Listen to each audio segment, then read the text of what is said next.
Hey there, Drowsy Historian here.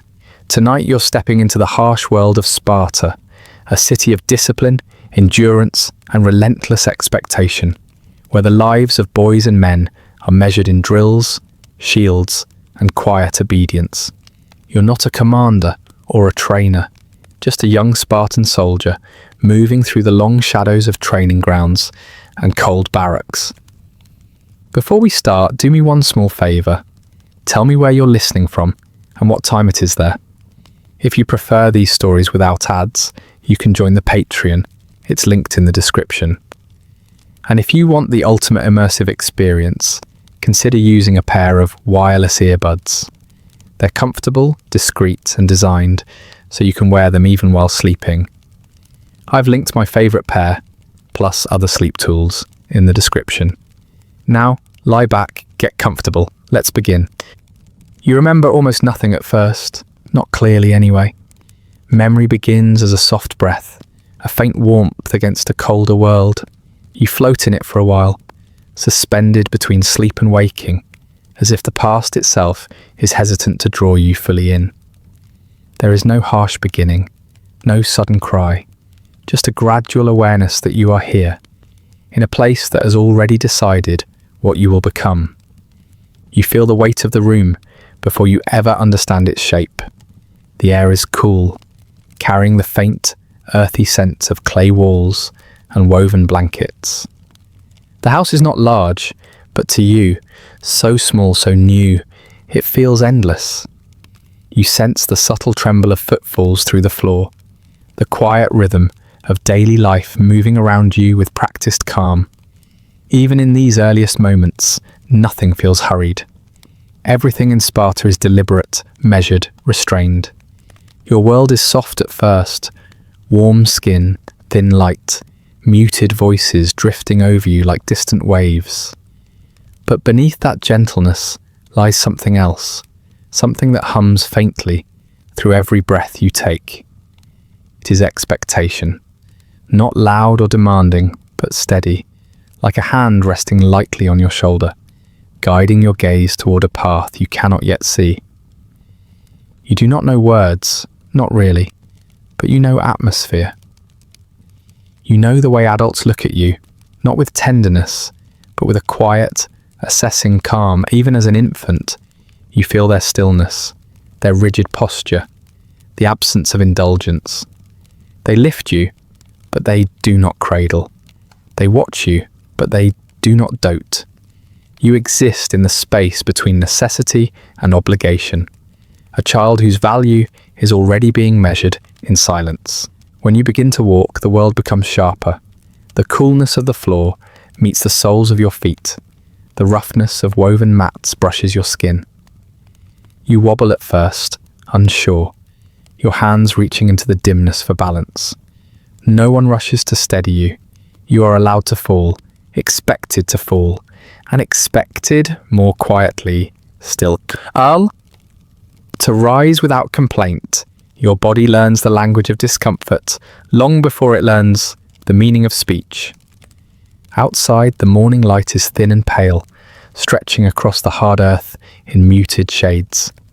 You step into it, unsteady but drawn forward by something older than curiosity. The village moves at its usual, unhurried pace. Women tend to chores with a firm rhythm. Men pass by with simple nods, their presence heavy with the calm authority of those who have already survived. The shaping you have yet to understand, no one smiles. Not out of cruelty, but because smiles are luxuries that hold no place here. You listen without knowing you are listening. The scrape of sandals on packed ground, the quiet murmur of water being poured, the distant clatter of training, shields meeting shields, sticks striking posts, voices calling out commands that settle like dust over the entire settlement. These sounds seep into you, creating a slow, steady foundation for the life that waits ahead. Sometimes you feel a pair of hands lifting you, your mother's perhaps, though you do not think of her with the softness used in other lands. She moves with a quiet efficiency, adjusting your tunic, brushing the dust from your small limbs. Her touch is gentle, only in the sense that it is precise, careful, controlled. She holds you close just long enough for breath to meet breath, and then you are set down again, expected to continue learning how to stand on your own. The world of adults feels distant yet heavy. You sense their attention, like a dim torchlight somewhere behind you, watching, silently judging, making note of every bruise, every struggle, every moment you push yourself upright when you could have stayed on the ground. For them, even this small act is a measure of potential. Your earliest memories are full of textures more than events. The scratch of coarse fabric against your skin, the chill that creeps across the packed earth at dawn, the sharp smell of olive oil and smoke lingering in your hair. These sensations teach you that comfort is fleeting, often accidental, and never something to rely on. You learn to breathe through the cold, to sit through boredom, to endure small discomforts with a quiet that feels instinctive. As the days pass, your world shifts, not dramatically, but with the slow inevitability of a shadow stretching across the ground. Your steps grow steadier, your falls sting less, your cries become quiet, hums swallowed by the vastness of the land around you. You begin to understand, without being taught, that noise is weakness, and weakness is a luxury your life will not allow. You see other children, sometimes, older boys moving through the village, with an awareness that feels foreign to you. Their bodies are lean, hardened by tasks you do not yet comprehend. They speak little, eyes focused ahead, as if they are always listening for something just beyond the edge of sound. They glance at you occasionally, not with curiosity, but with recognition, an understanding that you too will walk their path soon enough. On certain mornings, men gather in the open space near the centre of the village. They are not loud, their presence does not swell with excitement. Instead, they carry an eerie stillness, a disciplined calm that seeps into everything around them. You watch from a distance, your small fingers resting against the edge of a stone wall, feeling its roughness imprint into your skin. The men move with a grim grace, adjusting their cloaks, testing the leather of their sandals. There is no boasting, no laughter. Their silence is heavier than any shout could ever be. This is your world. These are the first shapes your memory clings to. Stillness, coldness, the unfaltering rhythm of a society built on endurance. There is no room for softness here, no space for childhood as others understand it. You are not shielded from the reality of the life awaiting you. Instead, you are slowly, almost gently, introduced to it, as if the land itself is whispering its harsh truths into your ears. At night, you lie on a small mat stuffed with reeds. The air grows colder as the sun slips behind the mountains, and the silence deepens until it feels almost physical. You curl into yourself, seeking warmth that never seems to fully settle in your bones. The quiet is vast, but not empty. It hums with the soft echo of a city that sleeps only because it must. Because rest is another part of discipline, another necessity for the life everyone is expected to endure. In the faint darkness, you listen to your own breathing, slow, uneven but determined.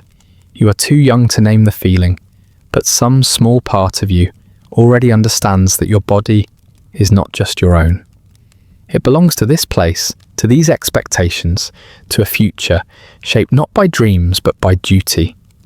And as you drift towards sleep, the cold floor beneath you, the thin blanket over you, you feel the world settling around you like a quiet, heavy promise, a life already beginning to take its shape, a path already unfolding beneath your small, unsteady feet, a stillness that is not gentle but absolute, waiting to lead you deeper. Morning arrives quietly, slipping into the room without permission. The light touches the clay walls, pale and soft, as if hesitant to disturb the stillness. You wake with a faint chill pressing against your skin, the kind that settles into your bones before you fully open your eyes. For a moment, the world feels unchanged. Your small mat beneath you, the muted murmur of your mother moving somewhere nearby, the familiar coolness of the floor. But something sits in the air today, a heaviness you cannot name, a slow, steady pressure, like the sky leaning a little too close. You lift yourself clumsily, your limbs still uncertain in the dim morning. You blink into the half-light, sensing movement more than seeing it. Your mother stands near the doorway, her posture taut in a way you have never fully understood. She watches you in silence, her face calm but distant, as though she is trying to memorize you without letting the emotion reach her eyes. The quiet between you stretches, thin and fragile. She gestures for you to come closer. Her hands adjust the edge of your rough woolen tunic, pulling it straight with gentle, precise movements. You feel her fingers linger, tracing the line of your shoulder before she pulls away. There is no smile, only a steadying breath she doesn't quite release. You hear footsteps outside, slow, measured, purposeful. The kind of footsteps that belong to men who are never questioned. They pause near the entrance to your home, and the air seems to tighten around you. Your mother steps aside, her face shifting into a stillness you've seen in the men of the village. A quiet mask meant to hide everything, soft underneath. The door pushes open. 3 elders enter, draped in dark cloaks, their hair streaked with the muted grey of years spent watching, judging, deciding. They carry the weight of authority. Without raising their voices, their presence fills the small space entirely, like cold wind settling over water. They do not greet your mother, they do not greet you. Courtesy is not a part of this ritual. One of them signals lightly with his hand, and you are guided forward. You do not understand what is being asked of you, but you obey instinctively. Something deep within you recognizes their authority. Even though your mind cannot shape the thought, you stand before them, small and uncertain, your bare feet pressing into the cool dirt floor, as though trying to anchor you in place. The room feels quieter than before, quiet in a way that makes every heartbeat feel too loud. The first elder kneels slightly to meet your height. His face is thin, marked by the rigid calm of someone who has spent a lifetime deciding the fate of children just like you. His fingers press against your shoulders, your arms, the bones along your ribs. His touch is not harsh, yet it feels like he is weighing more than flesh. It feels like he is measuring everything you might ever become. Another elder circles behind you, examining the curve of your spine, the steadiness of your stance, the way your breath moves through your chest. You try to stand still, sensing that movement would be unwelcome. The third watches your face, searching for something you do not know how to hide. Their silence begins to settle around you like mist, thin at first, then slowly thickening, until the entire room feels submerged in it. You glance toward your mother. She stands a small distance away, her hands clasped tightly, her gaze fixed downward. She does not meet your eyes. You do not yet understand why that hurts more than any touch. The elders finish their inspection with a series of slow, deliberate nods. Nothing is spoken. Their decision is communicated through subtle gestures, small motions that hold the weight of certainty. One of them steps back, lifting his hand in a brief final signal. It is done. Your fate is sealed before you can even form the thought of resisting it. Your mother steps forward then, her hands reaching toward you. She straightens the fabric of your tunic once more, smoothing the wrinkles, brushing the dust from your small arms. Her touch is steady, almost mechanical. A part of her seems absent, as though she's trying to separate herself from this moment even as she stands in it. You feel the faint tremor in her fingers. She lowers herself to one knee so she is level with you. Her breath warms your cheek for the briefest moment. She does not embrace you. She does not cry. That kind of softness is not allowed, not even now. But she rests her forehead against yours for a fragment of time, a quiet, desperate gesture hidden behind stillness. You don't understand what she's giving you in that moment. Later, perhaps you will. But now it simply feels like a warmth trying to cling to you, even as the world prepares to take you from it. The elders turn to leave, expecting you to follow. Your mother whispers something then, so soft you almost don't hear it. The words slide past you, slipping into the quiet, as if they were never spoken at all. You catch only the breath, the faint tremor beneath it. It is the closest she will ever come to begging. The door opens again. Light spills in, brighter than before, sharp enough to make you blink. You hesitate, not from fear, but from the unfamiliarity of stepping towards something that does not hold the warmth you know. The elders wait, still as stone, their patience unyielding. Your mother's hand hovers near your back, not touching, only guiding you with the mere presence of her intent. And then you step forward. The air outside is crisp, carrying the scent of earth and smoke from distant hearths. People move quietly through their morning routines, but a subtle shift ripples through them as they notice the elders leading a small child away. No one intervenes, no one speaks. This moment is as old as the city itself. You walk down the narrow dirt path, your small feet stumbling slightly to keep pace with the long steps of the men ahead. Each movement pulls a thread from the life behind you, a thread you feel unraveling with slow inevitability. Your mother remains at the doorway, watching you until the path turns, and the shape of your home disappears behind low walls and sloping roofs. There is no farewell, only distance. The farther you walk, the quieter everything feels. Even the sounds of the village begin to fade, replaced by the soft rhythm of your footsteps and the rustle of cloaks moving in the breeze. You feel the weight of the elders' presence behind and beside you, guiding you toward a place where the warmth of home will no longer follow. A strange stillness settles over you. Not panic, not confusion, just a muted acceptance, shaped by the same silence that has always surrounded you. The path leads toward a small clearing at the edge of the settlement, where the ground feels harder beneath your feet. The elders pause, discussing you with glances rather than words. One of them gestures toward the horizon, where distant training grounds stretch beneath the pale morning sun. This is where the first thread of your old life snaps. You look back one last time. The rooftops of the village blur gently in the distance, softened by the haze of a warming day. You search for the doorway you came from, but it is lost among countless others, each carrying its own quiet farewell. The wind shifts, brushing against your cheek with a coldness that feels deeper than the air itself. It carries no hint of home. One of the elders places a hand on your back, firm, steady, impersonal, and guides you forward again. You walk because there is nothing else to do. The day grows brighter, but the warmth never returns. Only the long pale fog of separation follows you, settling over your senses with the quiet certainty of something that has always been waiting. The path winds forward under the pale morning light, your feet carrying you farther from everything soft and familiar. The elders lead with an unbroken calm, as though they're escorting you not into a new place, but into the shape of the life you were always meant to inhabit. You feel the ground firm beneath your small steps, the earth gradually losing the warmth of the village you left behind. Ahead, low buildings stand in quiet rows, their walls worn by wind and years of discipline. Nothing here seems built for comfort. The structures look more like extensions of the landscape, stark, simple, indifferent to the children who must live within them.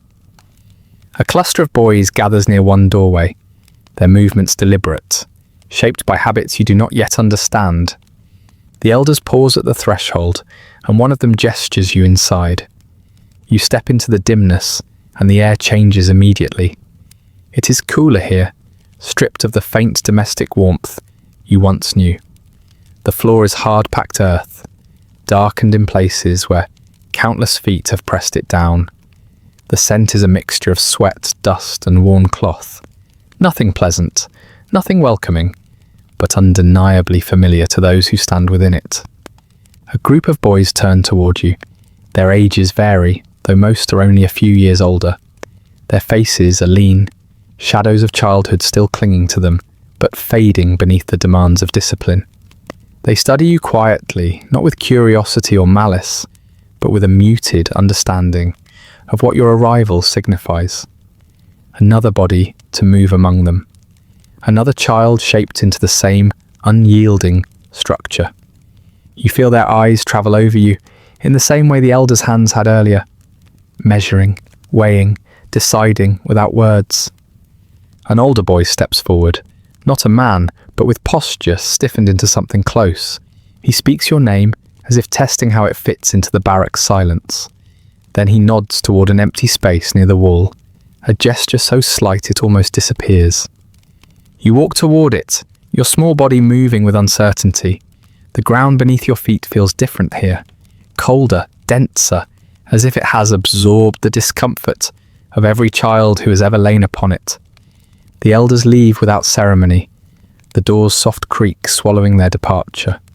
When their footsteps fade, the room feels heavier, as though responsibility has passed silently from them to the walls themselves. You sit where you were told, your hands resting awkwardly in your lap.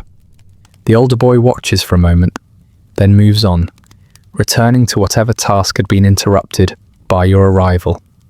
The others do the same, their attention shifting away with the same quiet acceptance that seems to govern everything here. The stillness settles around you, thick and unfamiliar. A thin mat lies in front of you, little more than reeds woven together, rough and uneven. You run your hand across it, feeling the brittle texture scratch against your skin. This will be your bed. There is no blanket, no cushion, nothing to soften the rigid line of the floor beneath it. You sense immediately that comfort is not part of what this place intends to offer. The day begins in motions you must mimic. When the older boys rise, you rise. When they move outside, you follow. The sun has not yet warmed the earth, and your bare feet sting with each step. The air tastes of dust stirred by dozens of shifting bodies, young and already weary. You are arranged among the others in a loose formation. A man stands before you, a trainer, though you do not yet know the word. His voice cuts through the morning with a stern calm, not loud but unyielding. He speaks commands you are expected to follow without hesitation, gestures you must interpret quickly, movements your body must learn faster than your mind can understand them. The drills begin. Your small legs struggle to imitate the sharp motions of the older boys. Your arms tremble as you hold them in positions that make your shoulders ache. The ground beneath you feels mercilessly solid, refusing to give even the slightest relief. Mistakes are not scolded loudly.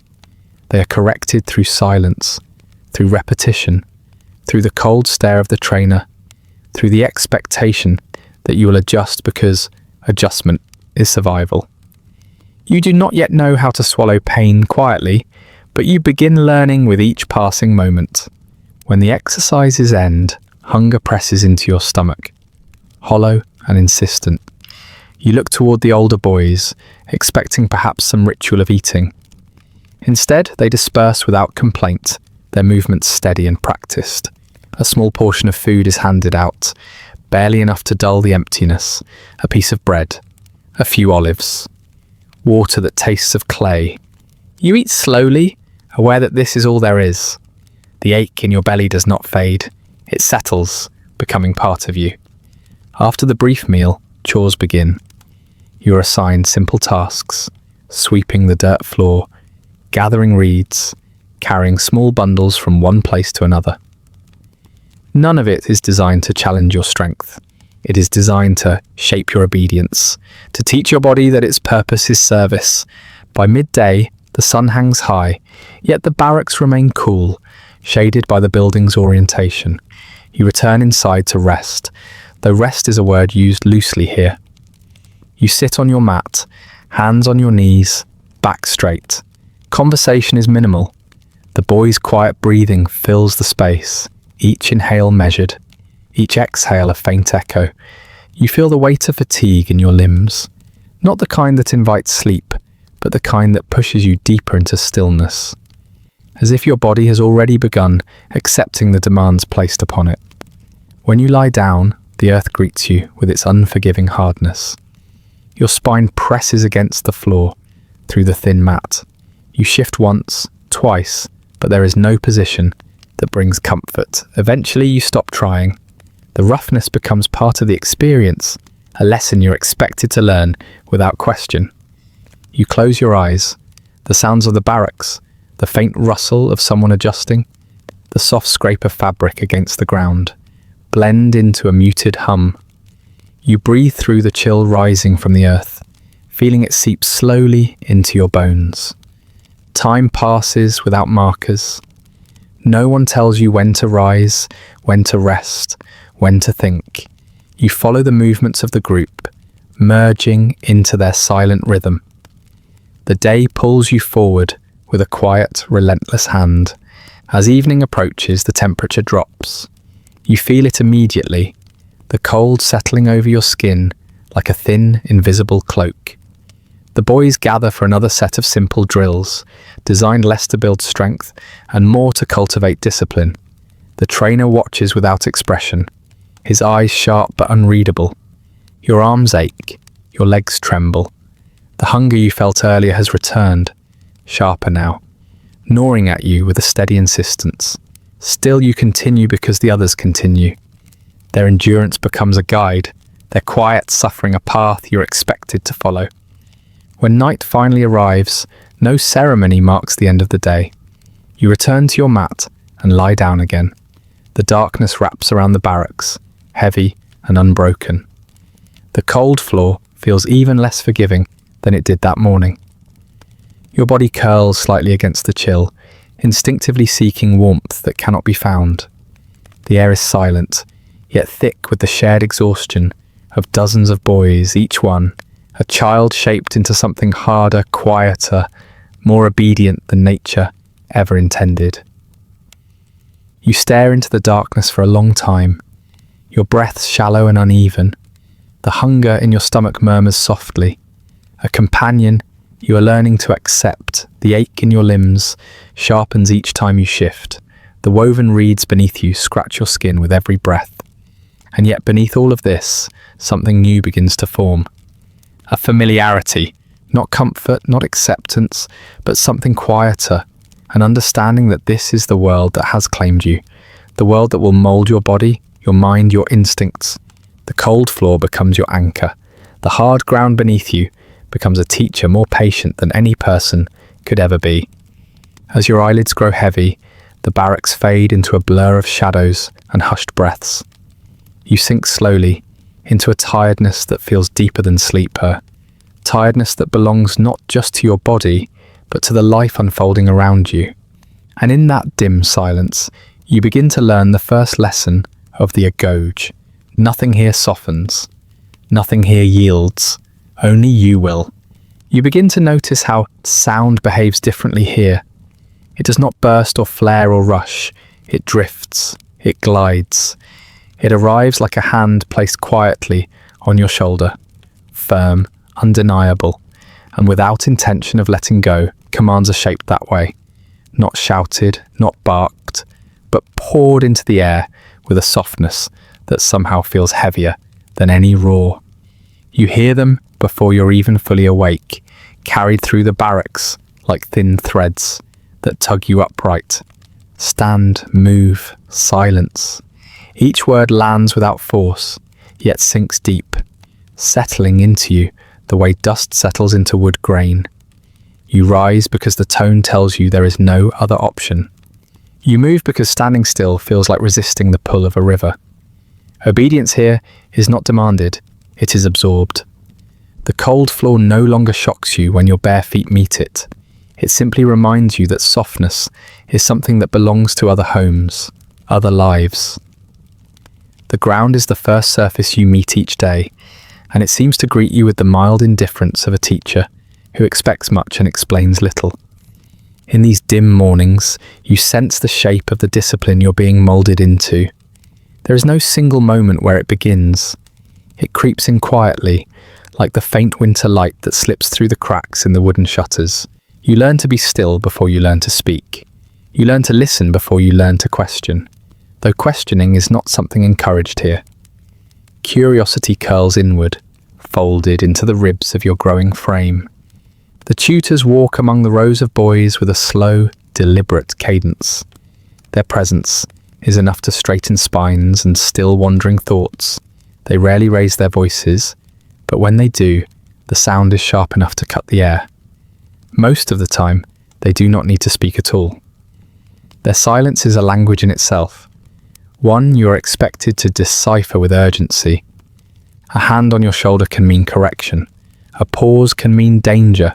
A lifted brow can mean that someone has already failed. You begin recognizing these signals before you fully understand them. Your eyes learn as much as your ears do. Meals, such as they are, follow the same quiet rules. You receive what is offered and nothing more. You eat quickly, not out of greed, but because allowing yourself to savor anything feels out of place. Hunger is a companion that never strays far. It watches your motions, breathes beside you, and returns the moment the bowl leaves your hands. No one complains. Complaints carry a cost too steep to measure. Sometimes you watch boys older than you, noting how they move with a restrained grace. They follow commands before the words even finish forming. Their reactions are smooth, instinctive.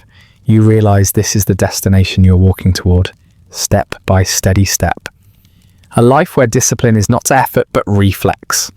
When morning training begins, the tutors guide you outside, where the pale light reveals everything with stark honesty.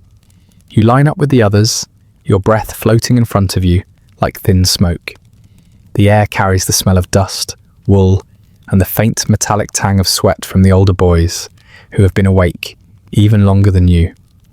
You are taught how to hold your stance, how to tighten your grip, how to shift your weight so that you are difficult to push, even when tired. They adjust your posture with brief touches, never rough, but never gentle either.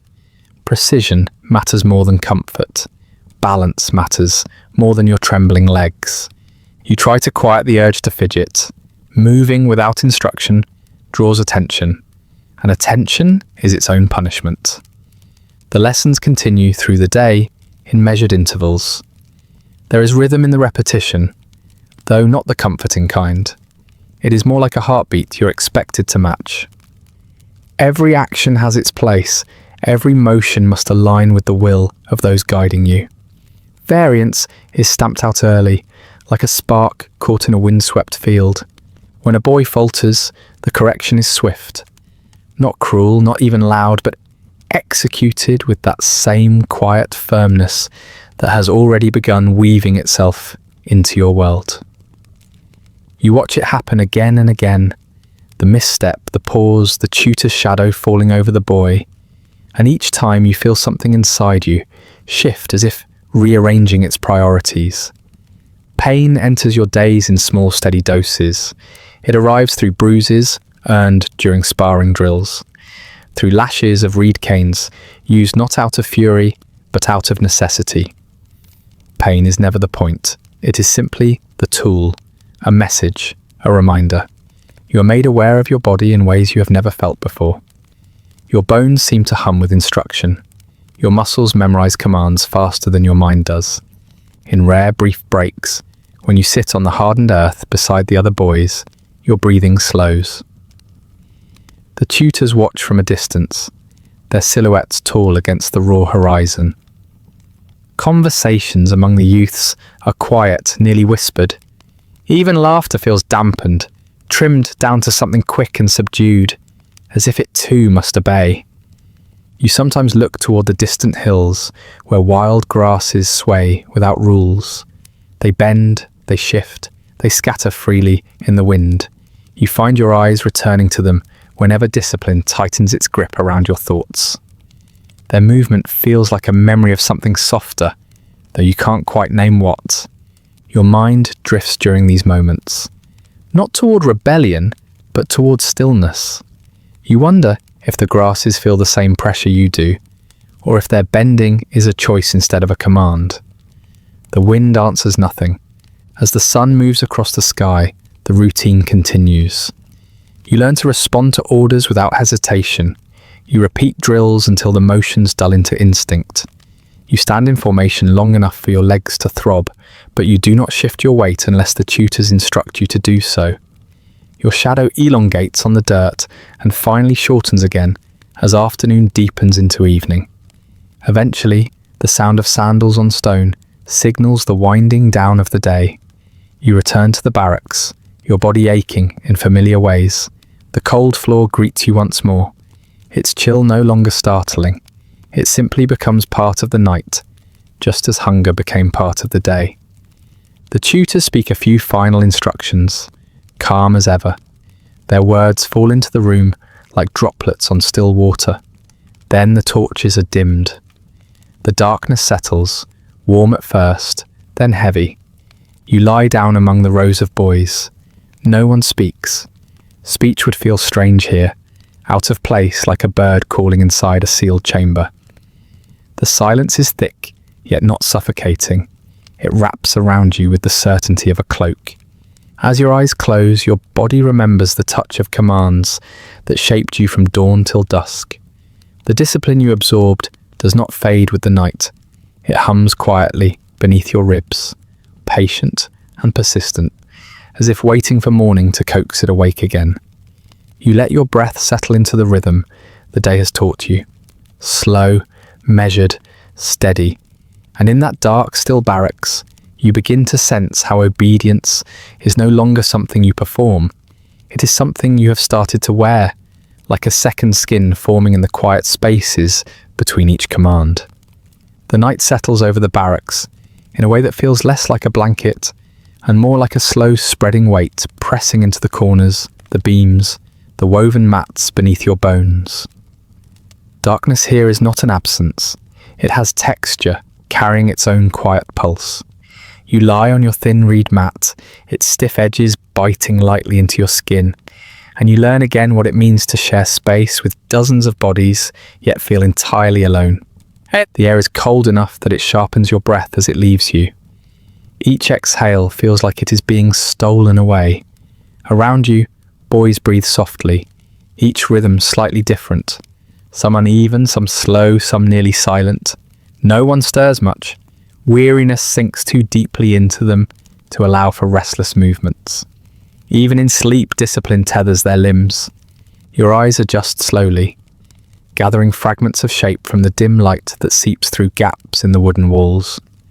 Dust hangs suspended in the air, drifting in delicate spirals.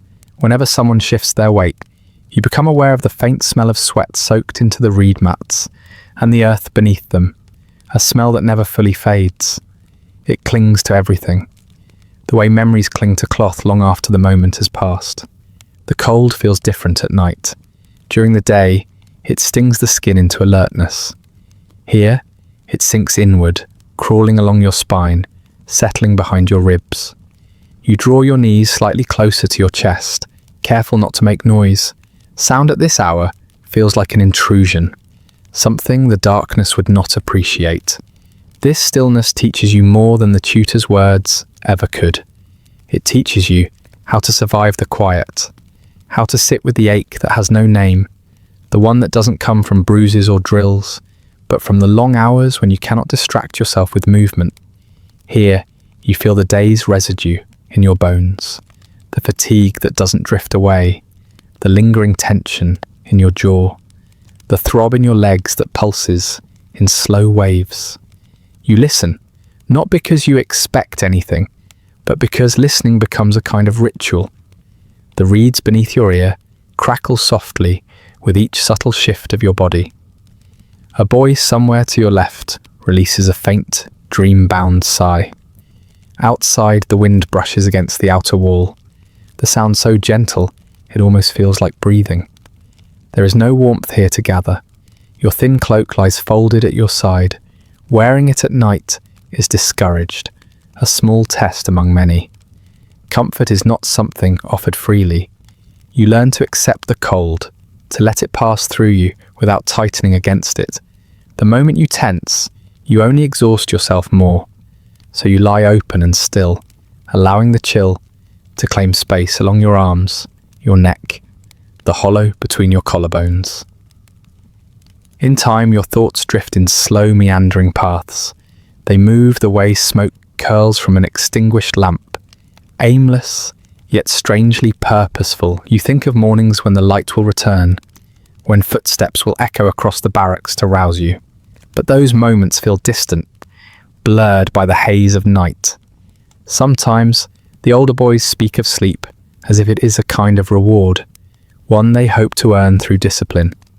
You hear them say that dreaming is unnecessary, that warriors have no need for drifting thoughts, yet you notice how, even in their sleep, their hands sometimes clench, as though holding imagined spears, or gripping the air in anticipation of battle. Dreams come to them, whether they want them or not. To you, dreams feel more like shadows, something you sense rather than see. You close your eyes for a moment, but the darkness behind your eyelids is no different from the darkness around you. It hums softly, shaping itself into the outline of the barracks, the rhythm of sleeping boys, the memory of cold earth from the day's training. You inhale, slow and quiet, careful not to disturb the fragile silence stretched thin across the room.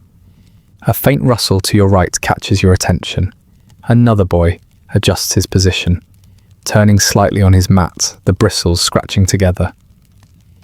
His breath evens out again almost immediately.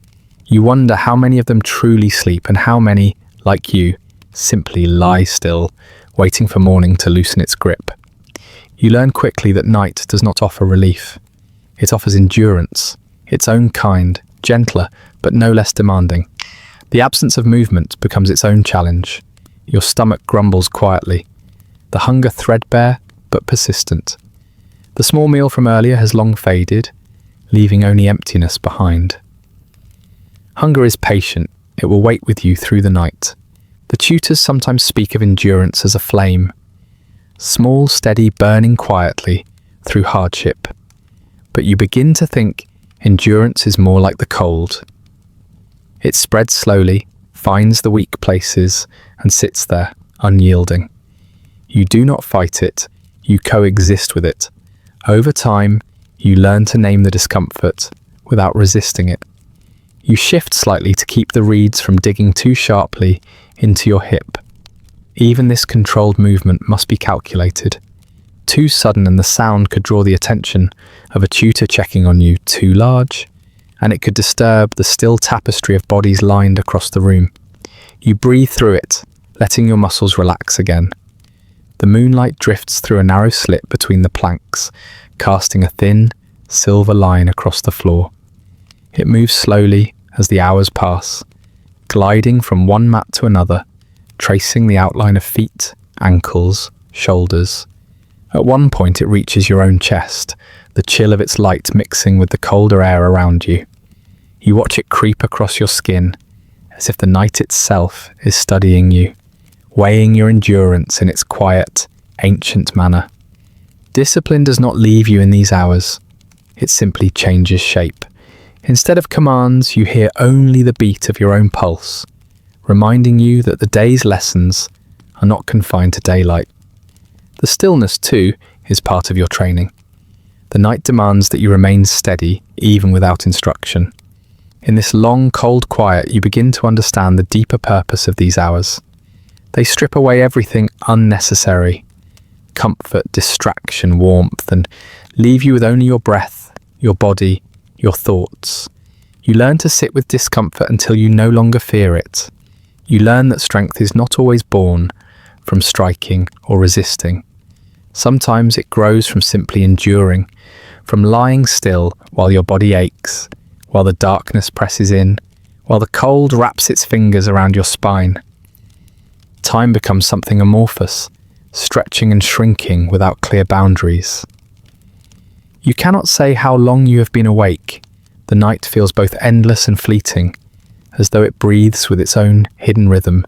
You follow that rhythm unconsciously, your breath sinking with the faint rustle of wind outside.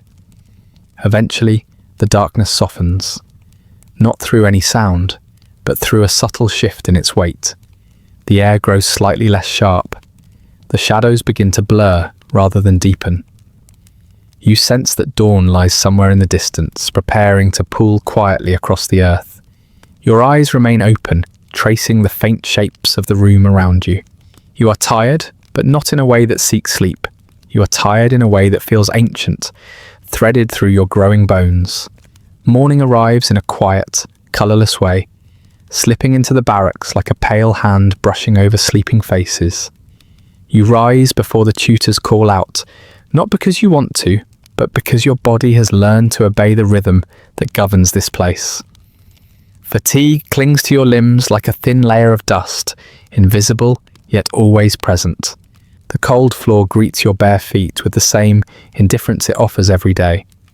As you stand, your muscles tighten in small protests, the lingering echoes of yesterday's drills whispering through your shoulders and legs. Nothing ever fully recovers here. Rest is just a brief pause before the next series of demands. Outside, the air carries a faint bite, though the first light softens the edges of the frost, settling over the packed earth. You step into the open space where the morning exercises begin without instruction. The older boys move with a steady, practiced cadence, and you fall into line beside them. No words are exchanged. Words feel too heavy for these early hours. Your body knows the drills now. They are woven into your bones, as familiar as breathing. The same movements repeat until they no longer feel like actions, but like natural extensions of thought. Lifting, striking the air, raising your weight against the resistance of your own refusal to collapse. Each gesture carves into you a quiet, relentless discipline.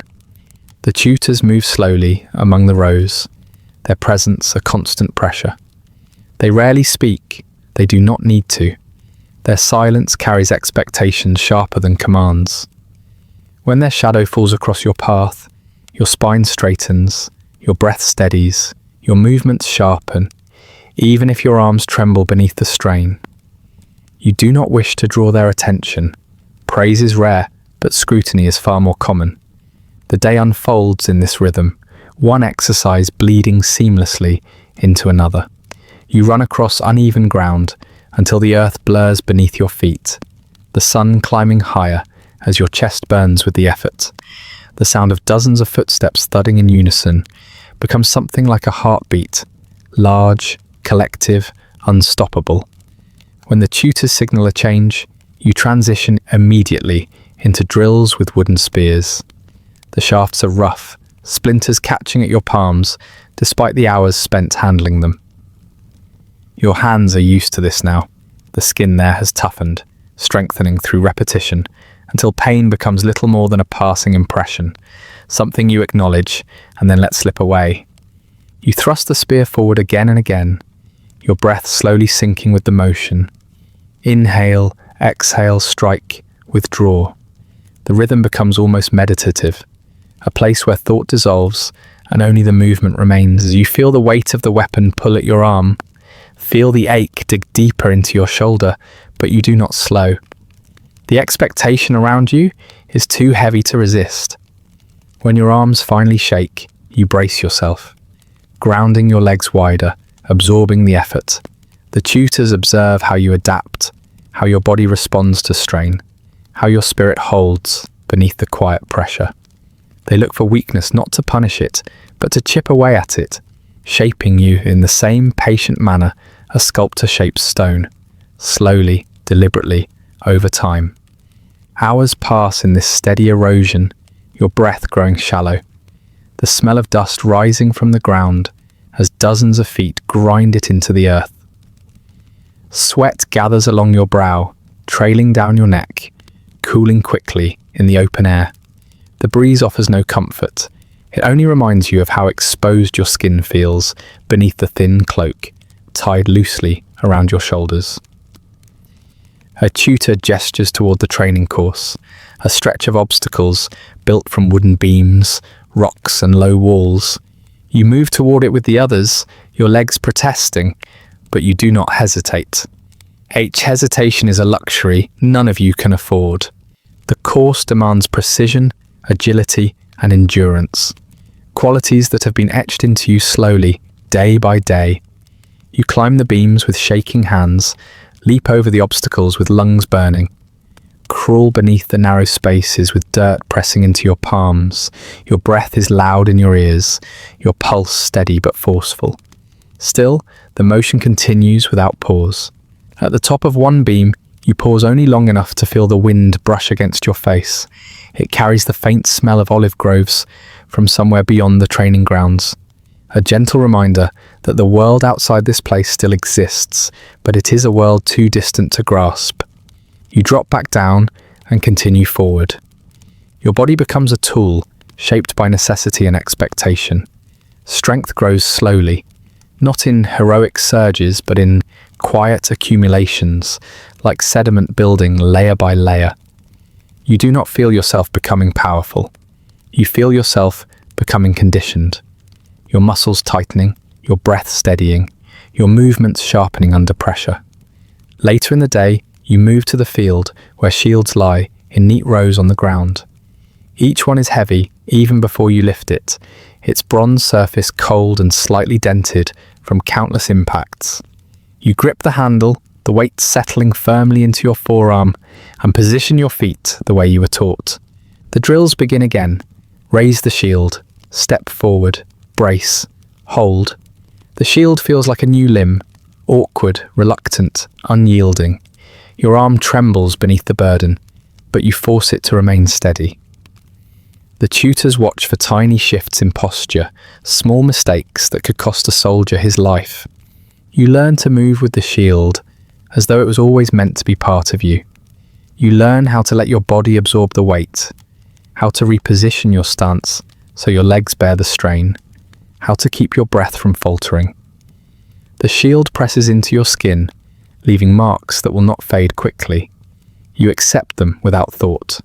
When the drills shift to formation practice, you stand shoulder to shoulder with the other boys, the air warm with shared breath.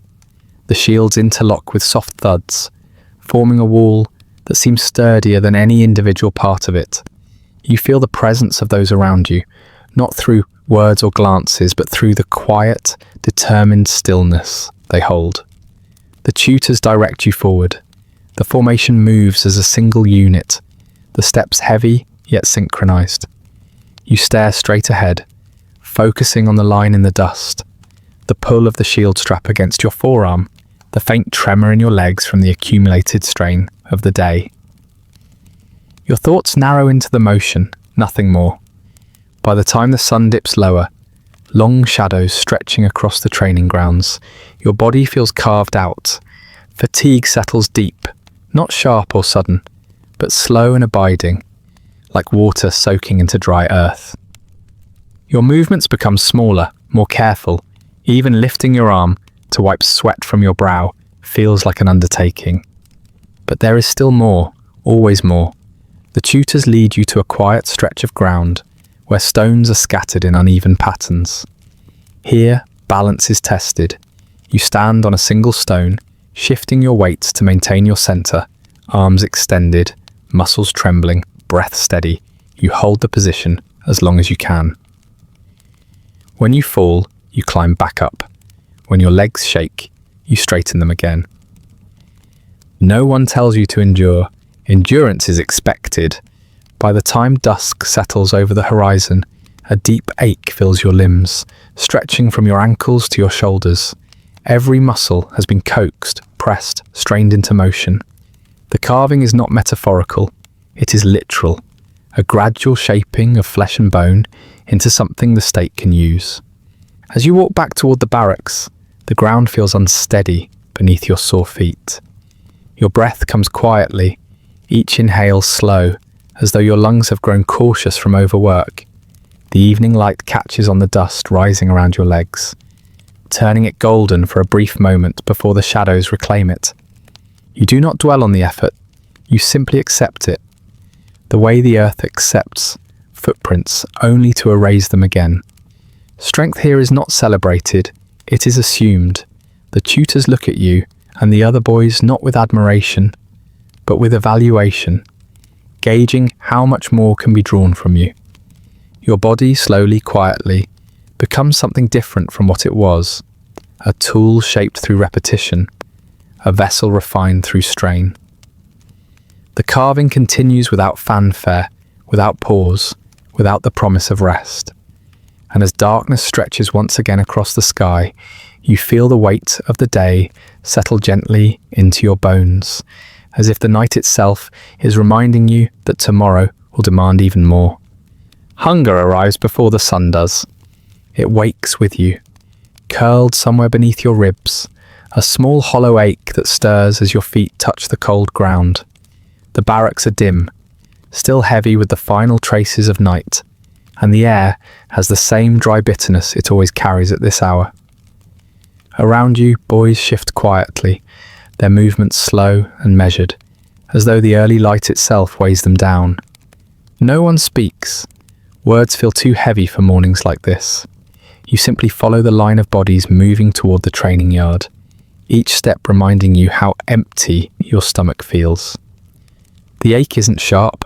It's something older, familiar, always present. You have learned not to expect relief. The meals here are sparse by intention, offered in quantities that seem more symbolic than sustaining. Food is a tool and deprivation is a lesson. As you walk, the ground is cool beneath your feet, small stones pressing against your skin. The sky above is pale, still gathering its colours. The first streaks of dawn stretch thinly across the horizon, mixing with the faint haze rising from the earth. Hunger nudges you, quiet but insistent, a reminder that the day is beginning as it always does. With want rather than comfort, training starts without ceremony. Your legs, already tender from the previous day's drills, carry you across the field in long, steady strides. You run until your breath grows shallow, until the cold air burns your throat. The tutors expect silence. The sound of feet on earth becomes the only rhythm, steady and unbroken, masking the deeper rhythm lodged inside your chest. With each lap, hunger swells in slow waves. Your body pulls from whatever reserves it can find, scraping strength from places that feel nearly empty. You learn to move not in spite of the ache, but with it, letting it shape your pace, letting it guide the tightness in your stomach, letting it settle somewhere deep inside, where it becomes something close to familiar. When the running ends, the drills begin. Wooden spears are placed in your hands, their shafts rough and unpolished. You thrust and withdraw over and over, the repetition blurring into a kind of trance. The emptiness in your stomach feels heavier now, spread across your abdomen like a weight. Each movement draws more from you, yet somehow your body continues. The tutors watch with their usual quiet scrutiny, measuring not execution, but endurance. How long you can hold your stance, how steadily you maintain your breath, how well you conceal the tremor beginning in your arms. Hunger is not an excuse. It is a condition you are meant to adapt to, just as you adapt to the cold, the exhaustion, the hardness of the ground beneath your mat. You glance at the other boys, though only briefly. Their faces tell nothing. Hunger has made its home in all of you, and none of you expect anything different. No one complains. The ache is shared. It binds you more quietly than camaraderie ever could. When the sun rises higher, the drills shift again. You move through the obstacle course, climbing and crawling, gripping rough wood with hands that have long since toughened. Sweat gathers along your temples, despite the cool air. Your muscles burn, but the deeper burn comes from the emptiness inside you, an ache that grows with movement, stretching through your torso like a slow tightening rope. You feel it when you leap from one platform to another. You feel it when your hands grasp a beam, a moment too late. You feel it when your knees hit the ground harder than intended. But you rise, always, because rising is expected. Later, you're handed a small piece of bread, the morning's meagre ration. It fits easily into your palm, lighter than it should be. The bread is coarse, barely leavened, its surface cracked and dry. Around you, the boys hold their rations with a kind of reverence. Though none of you eat immediately, you have learned to savour even the anticipation. When you finally take a bite, the bread crumbles against your teeth, leaving a faint bitterness on your tongue. It is gone too quickly. The hollow in your stomach barely notices the offering. Your body absorbs the morsel as though it were nothing more than a whisper. Yet for a few moments the ache softens, becoming less sharp, less insistent. The tutors observe the way you eat, how quickly or slowly, how desperately or calmly. They are not feeding you, they are teaching you. Hunger is part of the shaping, part of the slow hollowing out that makes room for discipline to take root. After the brief meal, training resumes. You practice holding stances, lowering your center of gravity, stabilizing your breath.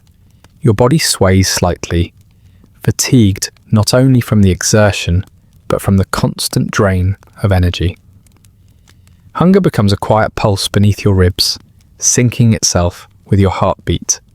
There is a strange clarity that comes from this kind of emptiness. Sounds grow sharper, the thud of wooden spears striking the ground, the faint scrape of sandals across dirt, the breath of the boy next to you as he struggles to maintain a position. Your senses feel magnified, as though hunger strips away everything unnecessary, narrowing your world into sharper focus. By midday, the sun hangs heavy overhead, its light bright but lacking warmth. Shadows gather beneath you as you crouch, your legs trembling from the strain. The tutors instruct you through gestures alone, their silence adding weight to the atmosphere. You shift into the next stance, your muscles pulling tight, your breath shallow, your stomach hollow. The ache deepens. It is not the sudden sharp hunger of missed meals, but the slow, persistent kind that builds day after day, layering itself inside you until it feels almost like a companion. You acknowledge it without letting it shape your expression. The tutors expect restraint. They expect calm. Hunger is not meant to break you. It is meant to refine you. The afternoon continues with sparring practice. The wooden weapons strike against each other with dull thuds. The sounds dust-heavy and rhythmic. Each clash sends small vibrations through your arms, forcing you to adjust your grip. Your movements are slower now, weighted not by hesitation, but by depletion. The tutors see the slowness, but they do not intervene. They simply watch. Your partner moves with similar weariness, his swings deliberate, but unsteady. You mirror him, both of you locked in a quiet dance of exhaustion. Sweat drips down your spine, mixing with dust until it leaves faint streaks along your skin. You feel your vision narrowing at the edges, not from fear but from the long pull of hunger and fatigue working together. When the sparring ends, your arms fall to your sides with quiet relief. The tutors gesture toward a row of stones, and you immediately understand strength training. You lift the stones with trembling hands, raising them against your chest, holding until your muscles burn with a fire that nearly drowns out the hunger. Nearly. But the hollow ache remains, waiting for the moment when your exertion slows.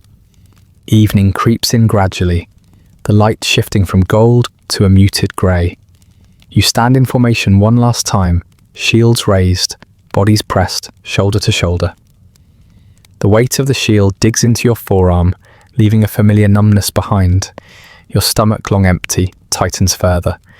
The ache is deep now, steady and resigned. A quiet reminder of the state's hold on your body. When the drills finally end, you walk back toward the barracks with slow, deliberate steps. The sky is darkening, colours draining from the world. The smell of earth rises thick in the cooling air. Your breath clouds faintly in front of you. Inside the barracks, the dimness feels heavier than before. You sit on your thin mat, folding your legs beneath you. The hunger settles with you, no longer sharp but deeply embedded, a familiar inhabitant of your body. Tonight it will not fade. It will only soften into a dull presence, something that lies quietly beneath your bones. You lie down slowly, letting your body ease into the reeds, the ache spreading gently through your core. The room fills with the faint breathing of the other boys, each of them carrying the same emptiness, the same quiet resignation. The day has carved you deeper, not with injury, not with grandeur, but with lack, with the careful, deliberate absence that shapes instincts more effectively than abundance ever could. You exhale softly. The ache settles, and hunger, patient and constant, curls beside you like an old companion, preparing to rise with you again in the pale morning light. The air feels heavier today, not because the sun presses down harder, but because the rhythm of fatigue is now collective. You move across the training grounds in measured steps, your legs still trembling from yesterday's exertions. Around you, other boys shift and adjust, muscles taut and faces pale. Their weariness mirrors your own, and in that reflection, you find a strange, quiet comfort. There is no laughter, no lightness, no playful exchange, only a shared understanding that this day, like every day, will be long and exacting. Your hands grasp the rough wood of the spears, the fibers biting lightly into calloused palms. You adjust your grip, matching the stance you've been drilled into so many times that it feels almost automatic beside you. A boy lifts his spear, fingers tight, breath shallow, shoulders rising and falling in time with yours. You do not speak. Speech is unnecessary. The connection is in the mirrored movements, the synchronous exhalations, the faint scrape of feet against dust that is repeated like a heartbeat across the training field. The tutors move among you like slow shadows, silent sentinels whose presence shapes the air itself. You notice the smallest shifts, the tilt of a head, the slight slackening of a posture, the subtle hesitation in a step. When a tutor pauses, scanning the line, your body tightens before their eyes fall on you. You are disciplined not just in movement, but in stillness, in breath, in the small, unconscious ways you respond to the unspoken authority that saturates this place. Between the moments of instruction, your awareness drifts toward the boys around you.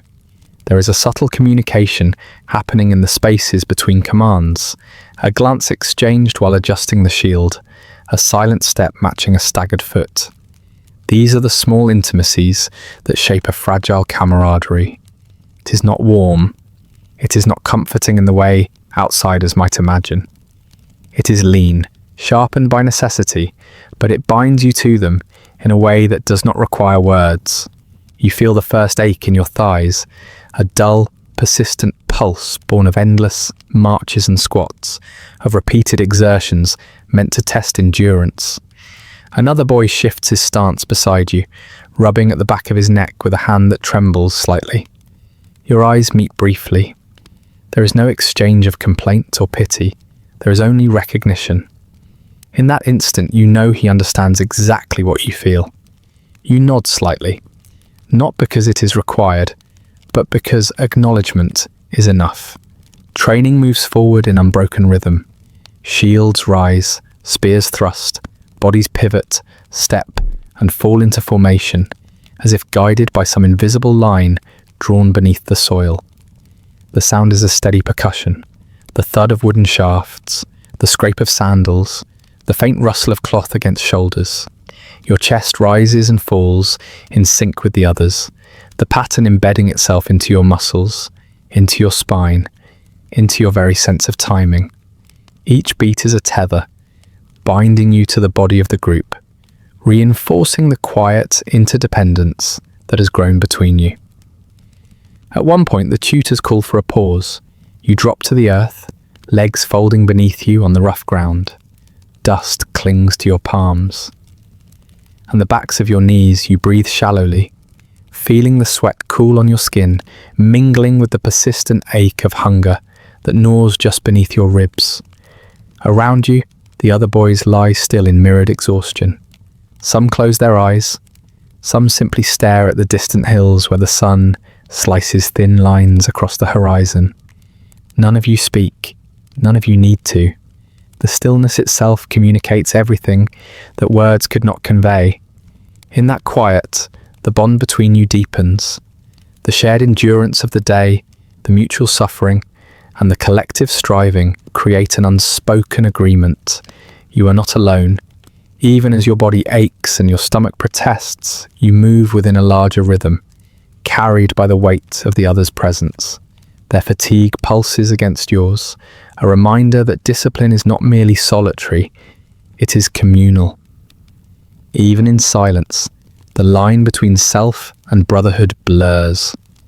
The exercises resume. You lift, thrust, pivot, and brace with the others, each repetition chipping away at your strength, each motion sharpening your body into a tool for the state. Yet even in the monotony, there is a quiet solace in moving together. Your hands and arms, though trembling, match the tempo of those beside you. Your gaze finds theirs in split seconds when the tutors are otherwise engaged. A subtle exhalation shared between you forms a bridge across the space of dust and sweat. That fragile acknowledgement is a tether. It is a reminder that you endure not only for yourself, but for the silent agreement that you are all enduring together. When the drills transition to sparring practice, the intimacy of the group becomes more pronounced. Wooden weapons clash, not in chaos, but in measured arcs. You pair with one of the older boys, his movements precise yet forgiving enough for the inexperienced. He moves in a way that allows you to learn without humiliation, yet still demands your attention, your focus, your adherence to every lesson drilled into your limbs. Your muscles scream, your lungs burn, but you keep pace. You match his strikes, parrying and adjusting. Each synchronized movement strengthens a bond you did not ask for but cannot ignore. Between bouts you collapse briefly against the earth, catching your breath. Another boy lies beside you, chest heaving, eyes half-lidded. You exchange a look, nothing more, nothing less. The exhaustion, the shared discomfort, the relentless training, all of it binds you. You notice how easily you anticipate his next movement, how subtly his shifts echo in your own body. The connection is tactile, primal, necessary. It is forged not in speech or sentiment, but in repetition, shared hardship, and the slow burn of endurance. By late afternoon, you move in formation again, shields raised. The sun dips low, painting the field in muted shades of orange and grey. Dust rises around your feet, mingling with the sweat coating your skin, swirling in soft spirals that catch in the fading light. Shoulder to shoulder, breath to breath, you march as one. The sound of your synchronized steps reverberates through the field like a muted drum, a testament to the silent solidarity binding the group. As dusk deepens, you return to the barracks. Each step home carries the residue of the day, muscles exhausted, palms blistered, hunger persistent. The shadows lengthen across the wooden floor as you lie on your reed mat, shoulder brushing against another boy's. The touch is slight, incidental, yet it reassures you. The silent presence of the others, so close and yet so contained, is its own comfort. You close your eyes and listen. The room is full of steady breaths, faint rustles of movement, the occasional subtle shift as someone adjusts to the hardness of the floor. Even here, in rest, the bond persists. It does not need celebration, it does not need words. It exists in the rhythm of living together, enduring together, shaping one another through shared hardship. Tonight, as sleep finally begins to pull at your eyelids, you feel the weight of the brotherhood settle around you. It is quiet, unspoken, and as demanding as the drills of the day. There is no warmth in sentiment, no softness in connection, only the steady, relentless assurance that you are part of something larger than yourself. In the shared silence, in the mutual endurance, in the quiet acknowledgement of fatigue and pain, you sense a fragile unity forming. And as darkness settles over the barracks, pressing against your thin mat and the rough wood beneath you, you breathe slowly, letting your body sink into the rhythm of the group. Fatigue hums beneath your ribs, hunger whispers at your stomach, and the faint weight of others beside you anchors you in ways words could never articulate. You are no longer merely enduring, you are part of a silent, unbroken chain, a brotherhood forged in quiet, patient suffering, carrying each of you forward, one measured breath at a time. The evening air feels sharper today, though the sun has long sunk behind the distant hills. Shadows stretch across the training grounds, stretching and bending with a subtle, deliberate patience. Like long-held breaths, you move through the fading light, body still heavy, with the residue of drills, your muscles tight and tender, your chest hollowed by repeated exertion. The day's fatigue is familiar now, a companion you recognize, yet there is another sensation weaving itself beneath your awareness. A quiet, insistent vigilance that is not your own. You notice it first in the subtle shifts of the barracks. Figures you did not see before seem to glide along the edges of vision, moving without sound, their presence felt rather than observed. The older youths of the crypta, shadows among shadows, whose purpose is unspoken yet pervasive. You sense their gaze before you see it, a weight pressing on the back of your neck, urging careful posture, subtle attention to every movement. The others around you appear oblivious, absorbed in small tasks or the quiet maintenance of their weapons. But you know better. You have learned to feel the scrutiny before it manifests. It is not a punishment that can be seen or heard. It is a lesson taught through atmosphere, through the tension that coils in the corners of the day, waiting for a small slip, a twitch of impatience, a shadow of fear, a lapse in attention. Each of these would be noticed, absorbed, remembered. Your steps slow instinctively. Every breath becomes conscious.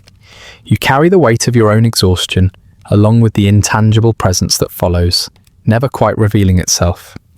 The crypta do not announce themselves. They move among the training grounds and the streets beyond the walls, with a silence so profound it feels unnatural, like the very air has been rearranged to serve their purpose.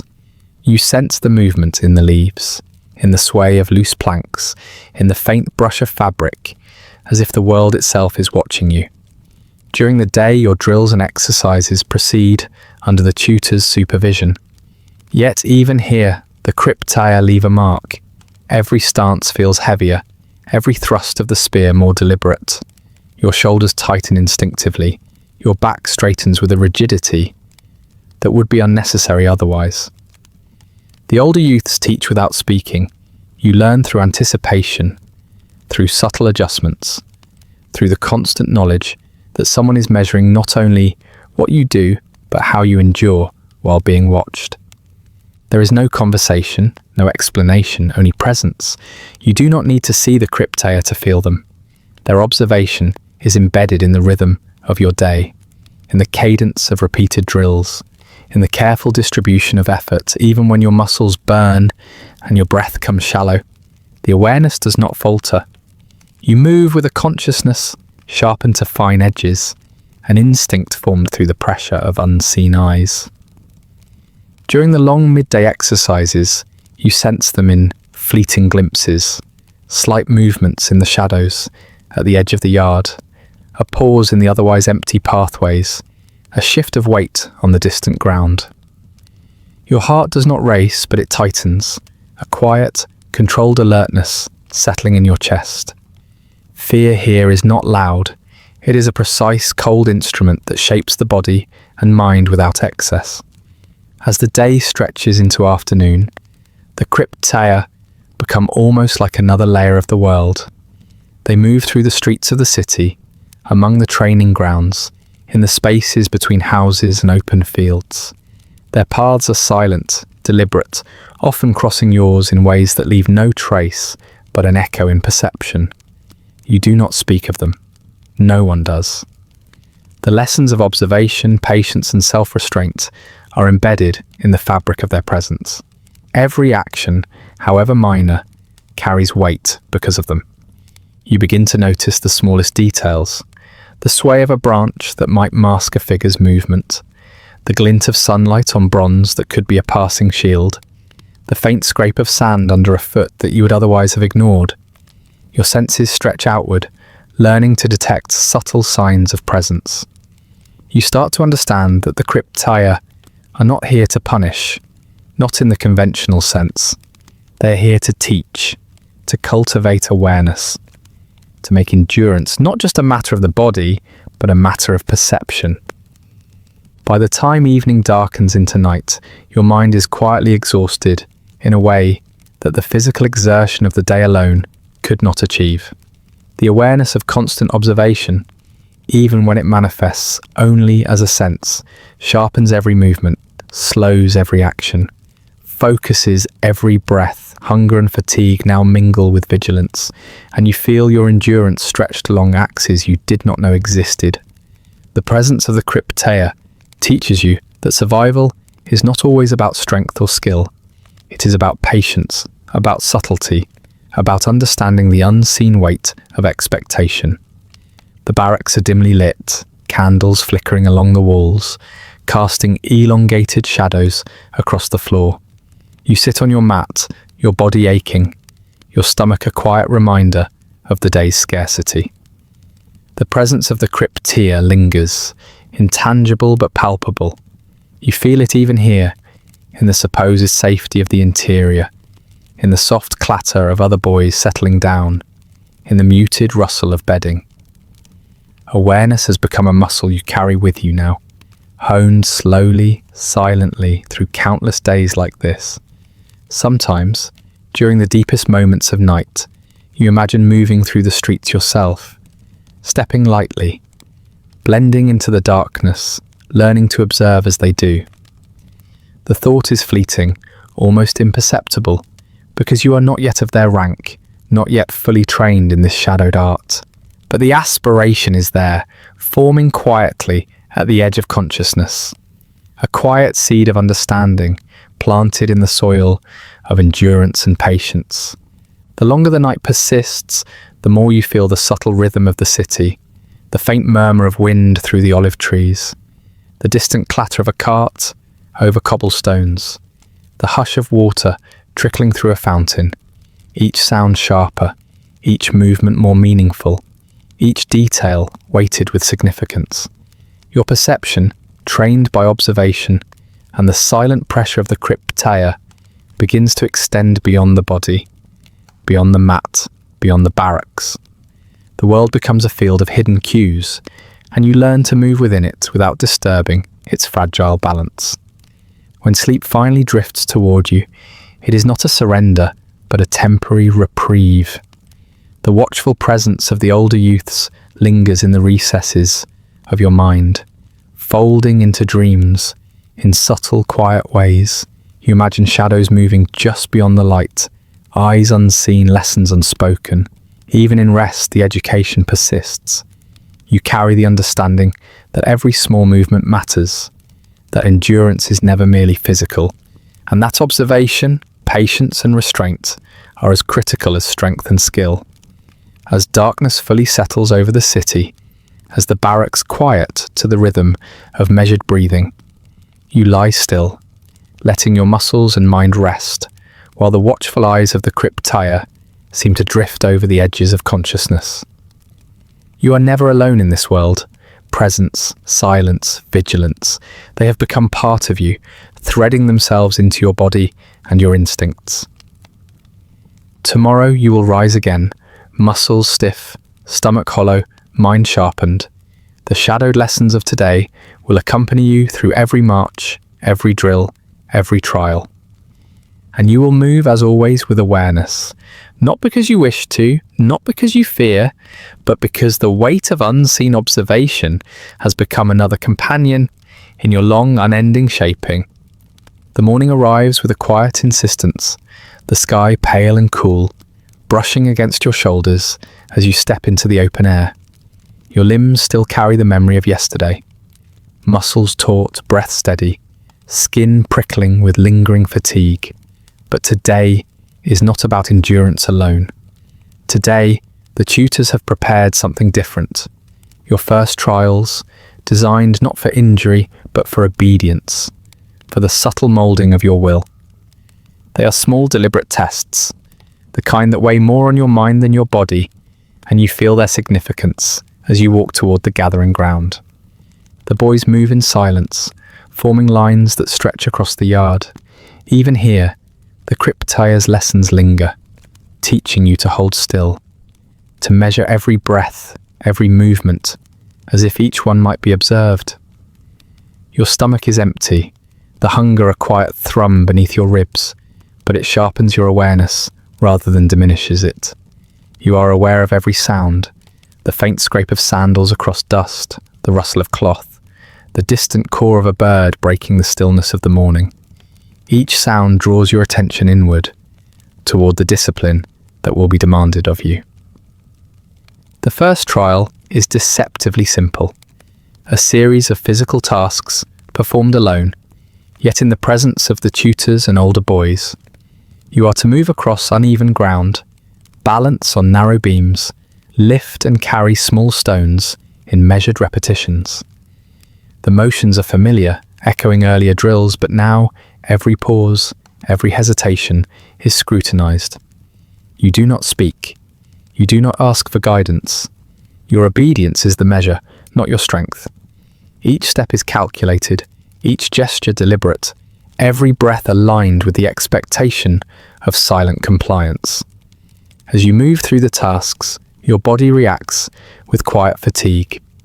The ache in your arms and legs more pronounced than usual because your mind is strained, watching itself for flaws. The tension is not violent, it is not sudden. It is a slow, constant pressure. Like the weight of stone pressing into the small hollow of your chest, you adjust your stance, straighten your spine, recalibrate your balance. Even the smallest error, a slight wobble on a beam, a misaligned step, feels like a lesson pressed into your skin, shaping you imperceptibly, teaching you to move with caution and awareness. Around you, other boys perform the same trials. Their movements are precise but restrained, echoing the same rhythm you have internalized over months of training. Occasionally, a tutor steps forward to observe more closely, their gaze shifting from body to body, lingering for just a moment longer than necessary. You feel it as a quiet tightening in your chest, a reminder that each motion is accountable, that each pause in thought might be noticed. Obedience here is not a suggestion. It is the air you breathe, the ground you walk on, the constant background of every action. The trials shift into tasks requiring stillness, patience, and careful observation. You're asked to remain in position, holding an awkward stance for a length of time that seems to stretch into hours. Your legs burn, your shoulders ache, but you do not move.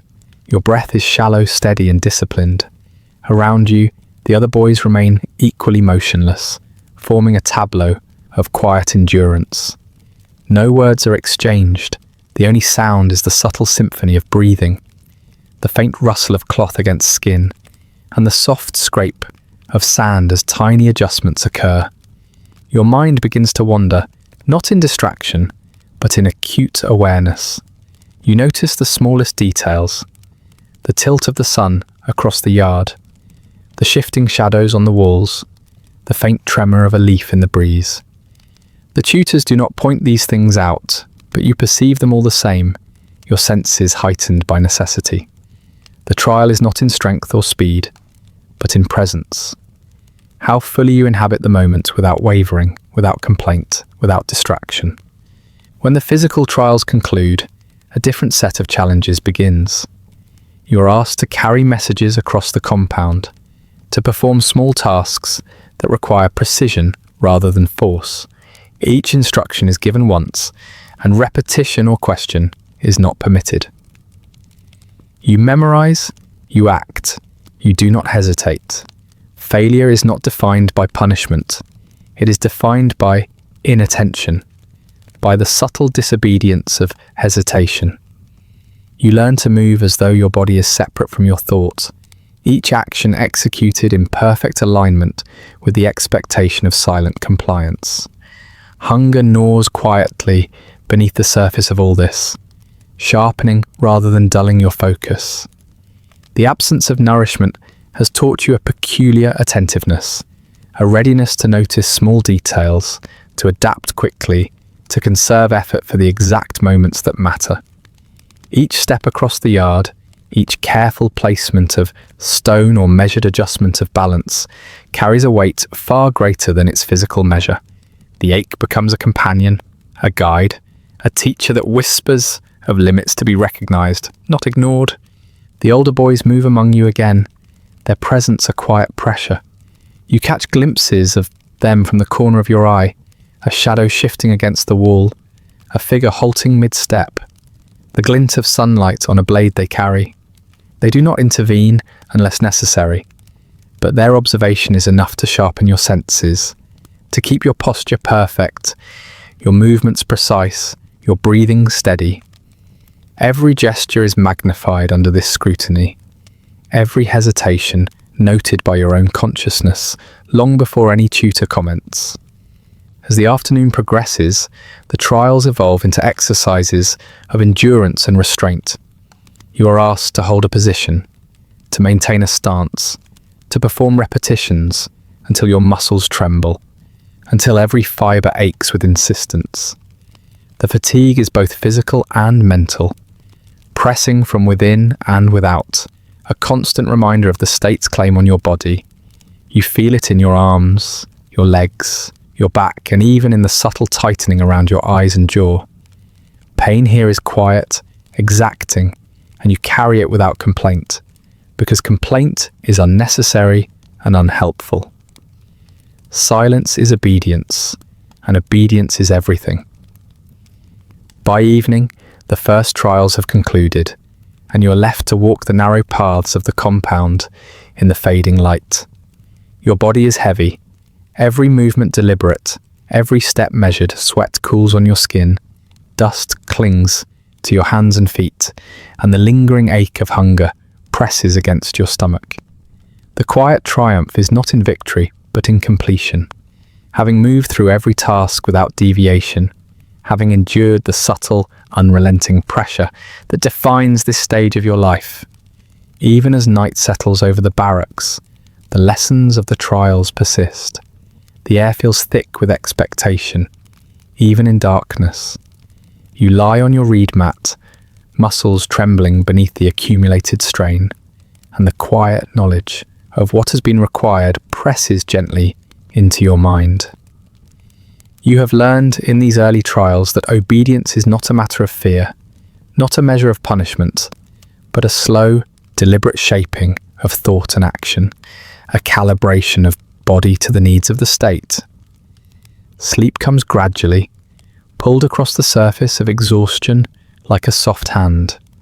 You are aware of the boys around you, each carrying the residue of the day in their posture, their breathing, their quiet presence.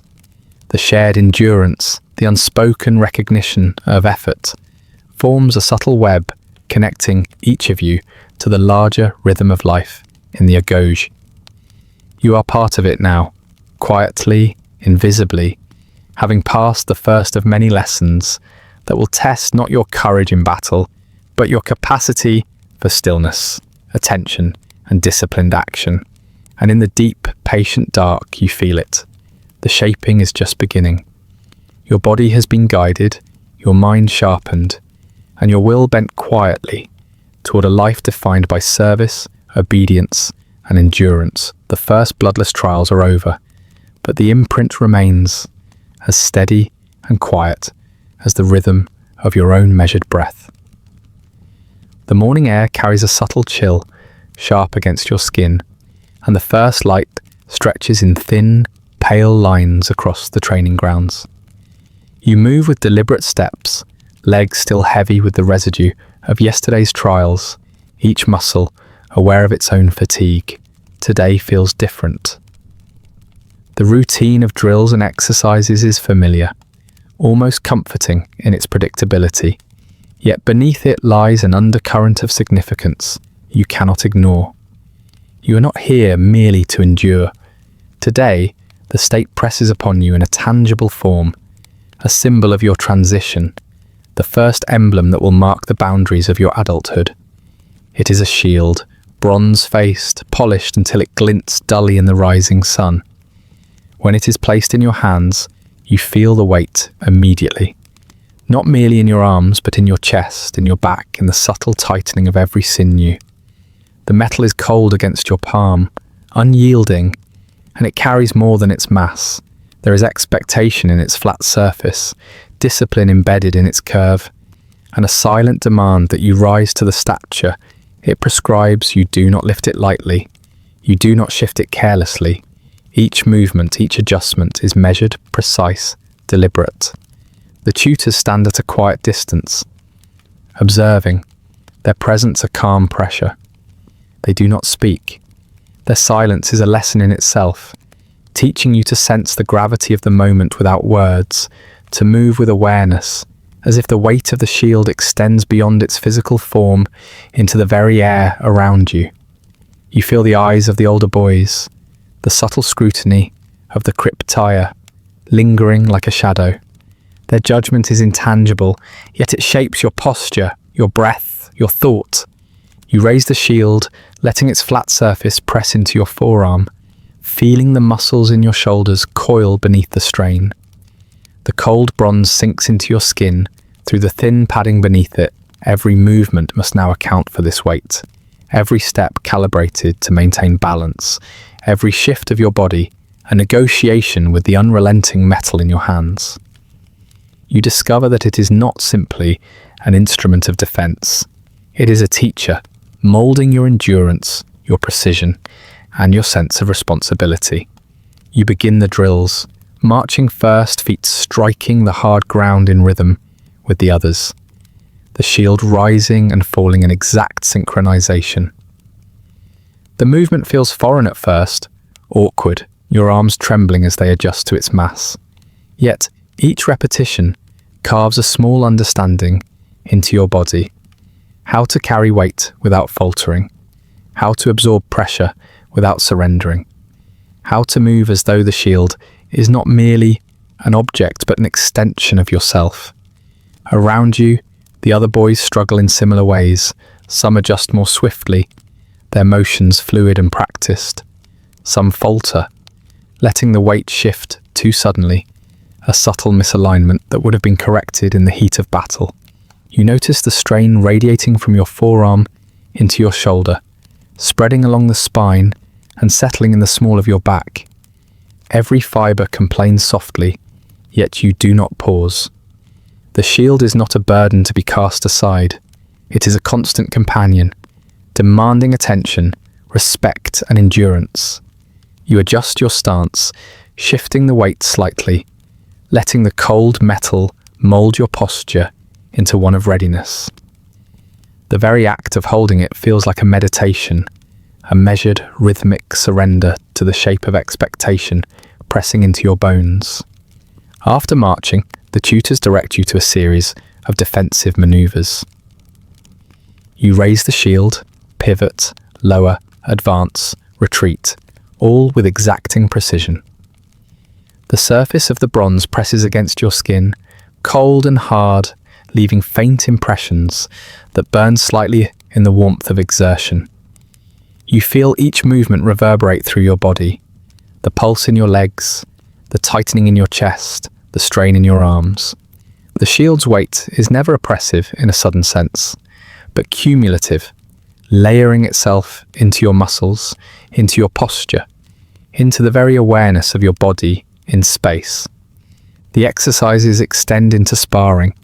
Wooden spears clash against bronze, dull sounds echoing across the yard. You hold the shield before you, absorbing, deflecting, adjusting. Each strike against its surface sends vibrations into your arm and shoulder, a subtle teaching in resistance and endurance. You are not simply defending yourself. You are learning how to become the instrument of defense itself. Every block, every parry, every controlled retreat is a lesson in restraint, in patience, in calculated response. By midday, sweat cools on your skin, blending with dust that clings to your shoulders and forearms.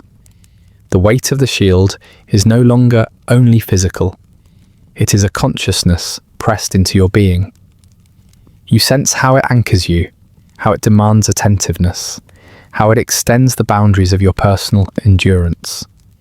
The bronze is an unspoken mentor, insisting on control, precision, and awareness with each small adjustment.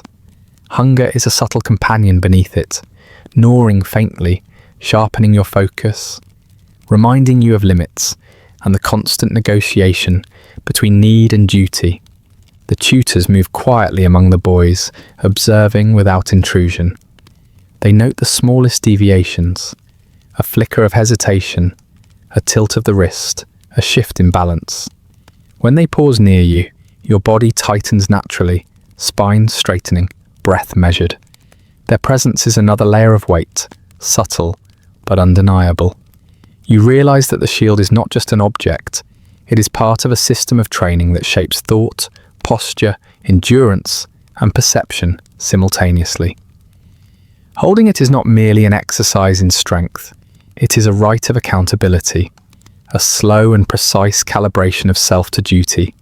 As the sun dips toward the horizon, the final exercises call for endurance drills, holding stance, pivoting under pressure, coordinating movements with others, maintaining a constant readiness that stretches the body and mind.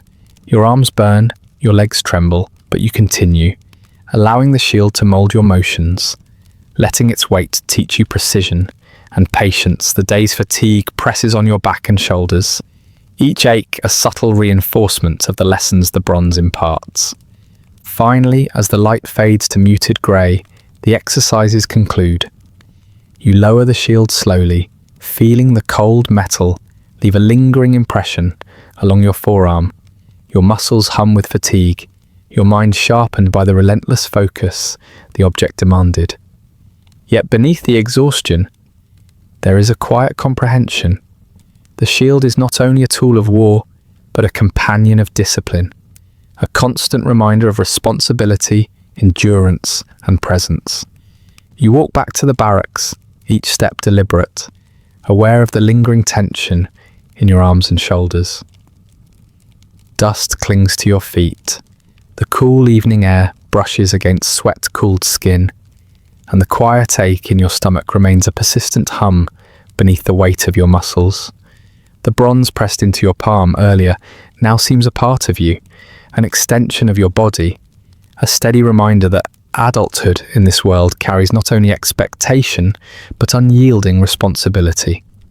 In the dim barracks, you lie on your mat, shoulders sore, forearms humming with memory of the day. Around you, the other boys settle quietly, each carrying the residue of their own exertion. The weight of the shield lingers in your body, in your posture, in your awareness. Even in rest, it presses gently into your consciousness, a companion to your fatigue, your hunger, and your attention. You inhale slowly, feeling the burn in your arms settle into a quiet memory. You exhale, letting the rhythm of your breathing echo the slow, precise discipline the shield has taught. And as the night deepens around you, you carry its weight into sleep, knowing that this first emblem of adulthood is more than bronze. It is expectation, endurance, and a promise unspoken, pressing ever onward into the days yet to come. The sun hangs low, pale and merciless, as you step onto the dirt road that stretches beyond the barracks.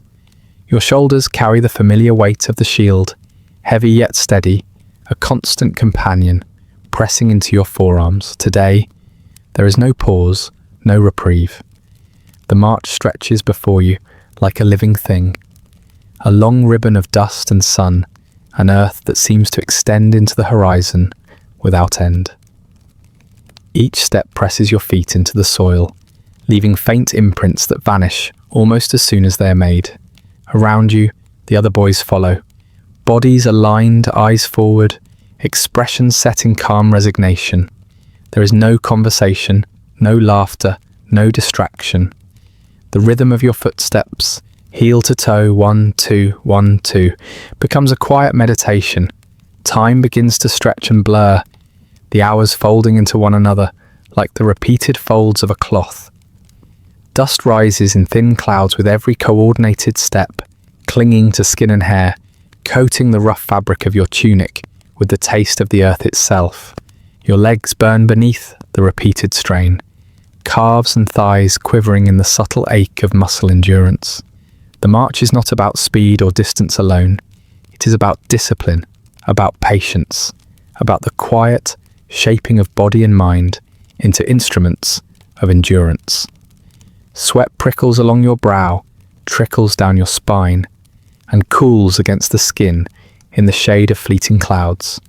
The shield presses against your forearm as you move, unyielding, grounding you in the rhythm of the march. The landscape around you is austere, stripped of ornament, yet it speaks in quiet tones. Rolling hills stretch into the distance, olive trees casting long, still shadows across the pale earth. The wind carries faint scents of dust, dry grass, and the distant tang of the sea. Each inhalation brings the same rhythm of awareness. Inhale, exhale, step, carry, endure. There is no thought of home or comfort. Those notions have been replaced by the monotony of movement, the steady pulse of effort pressing steadily against your senses. As the march continues, fatigue seeps deeper into your bones. It is not sudden or sharp, but gradual, like a tide that rises imperceptibly until it fills every hollow. Your shoulders ache from the shield, your arms tremble with subtle strain, and your back hums with the cumulative weight of repeated exertions. Hunger presses faintly in your stomach, a persistent whispering companion reminding you that your endurance is not yet absolute, yet the rhythm carries you forward. Each step, each measured movement becomes almost automatic, muscles remembering what the mind has long since learned. Patience, precision, persistence. The tutors walk among you, their presence a quiet, persistent pressure rather than a forceful command. Their eyes sweep across the line of boys, observing posture, alignment, attention. You do not look at them directly. You do not need to. The awareness of being watched has become second nature, threading itself into every gesture, every breath. Even when no one speaks, you feel their judgment pressing into the spaces between steps, shaping you as invisibly and effectively as the march itself. Hours pass without distinct markers. The hills blend into the horizon, the sun arcs slowly across the sky, and the dust of the road becomes part of your skin, your hair, your clothing. Time loses its meaning. You move as a single unit, shoulders squared, shield held firm, eyes fixed forward. The monotony of the march, once oppressive, becomes a quiet teacher, allowing you to sense the smallest shifts in your own body, the tightening of a calf, the strain in your lower back, the subtle shift of weight from one foot to the other. Awareness is heightened, sharpened by repetition, until even exhaustion becomes a measured, manageable presence. Your breath is steady, shallow, deliberate, echoing the rhythm of your steps. The sound of footfalls stretches across the column, a quiet percussion that anchors you in the present. Occasionally, you catch glimpses of the boys beside you, their faces pale, their muscles trembling slightly with effort, yet their bodies moving in near perfect unison. There is no camaraderie in the form of words or laughter, only a shared endurance, a silent agreement that this monotony is survival, that this rhythm is life itself. The sun begins to tip toward the horizon, casting long, trembling shadows across the road.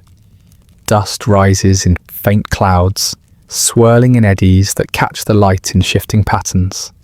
You feel the cool brush of wind on sun-warmed skin, the slight stinging of dust in your eyes, the gentle ache of muscles pressed beyond comfort.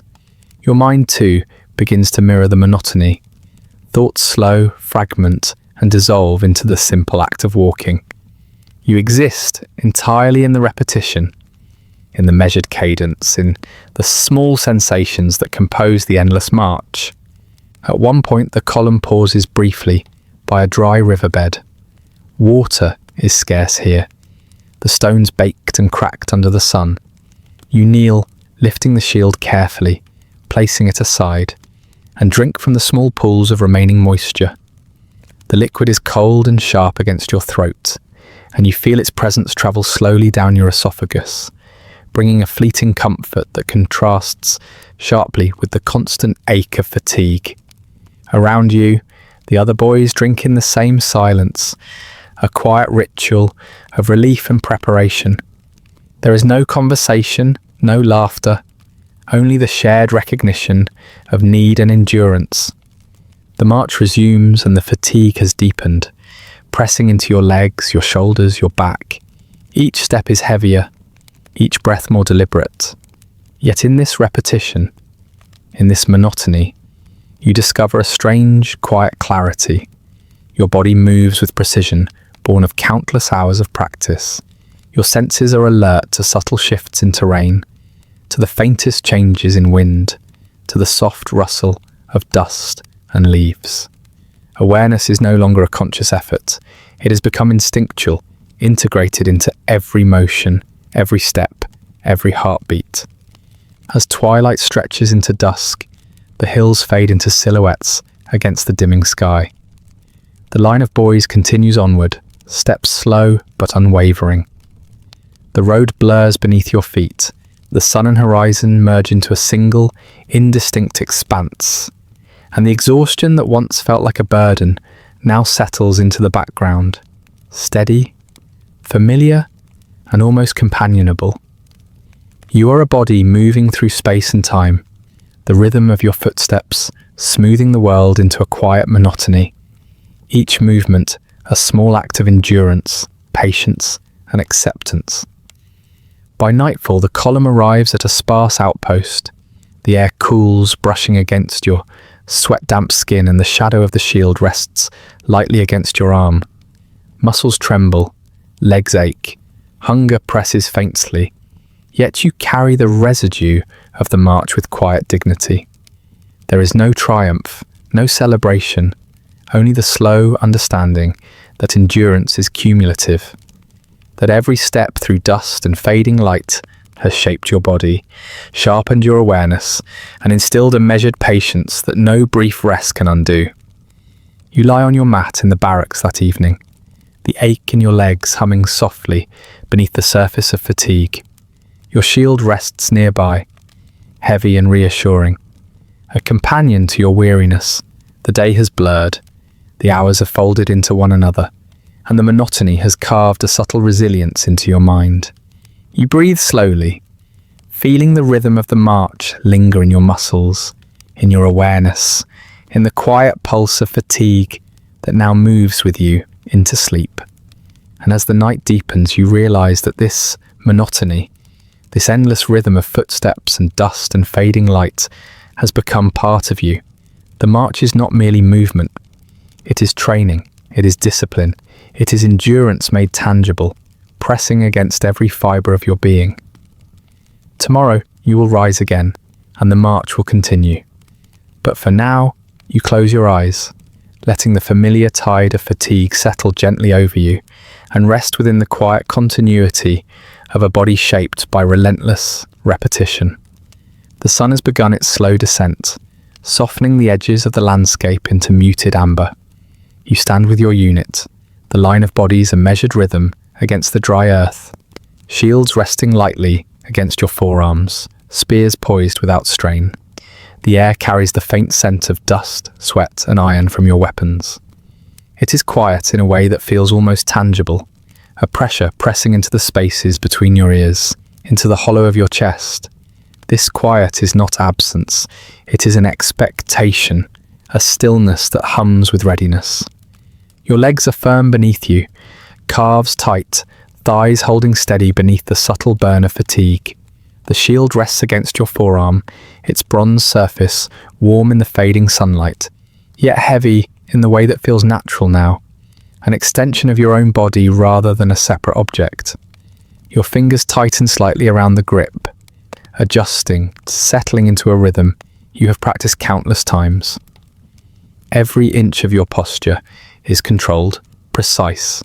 There is no hurry, there is no distraction. There is only the weight of preparation pressing softly against your awareness. The men around you mirror your stillness, their movements minimal, deliberate.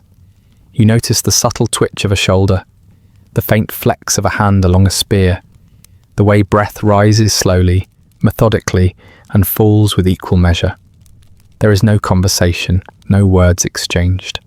Eyes meet briefly, a shared recognition of readiness, then fall again to the ground, to the shield, to the narrow line that separates discipline from chaos. You feel an unfamiliar sense of calm here, but it is not relief, it is not excitement, it is the quiet acceptance of inevitability, the slow, steady understanding that every day of hunger, exhaustion, and obedience has led to this precise stillness. Your body hums with the residue of marches, drills, and endless repetitions, each movement trained to align with the weight you carry. Muscles ache, bones carry the memory of countless exertions, and yet there is an ease in your stance, a quiet mastery born of repetition. The air around you tastes faintly of dust and sweat mingling with the metallic scent of bronze. You inhale it deeply, letting it settle in your lungs, filling the spaces that hunger and fatigue have hollowed, anchoring you to this moment.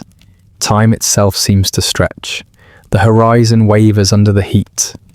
The distant hills muted and hazy, the earth beneath your feet cracked and dry.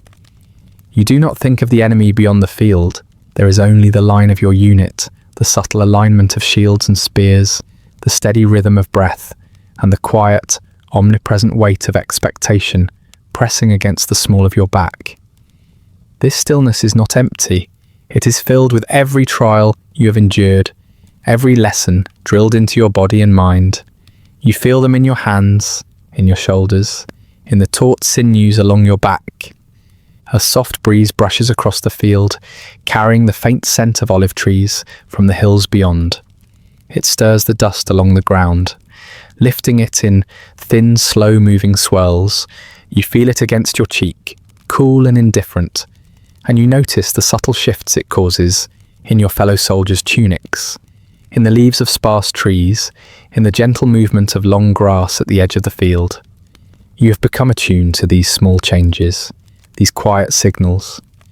The world itself seems to whisper to you in muted tones, teaching awareness without words, urging vigilance without panic.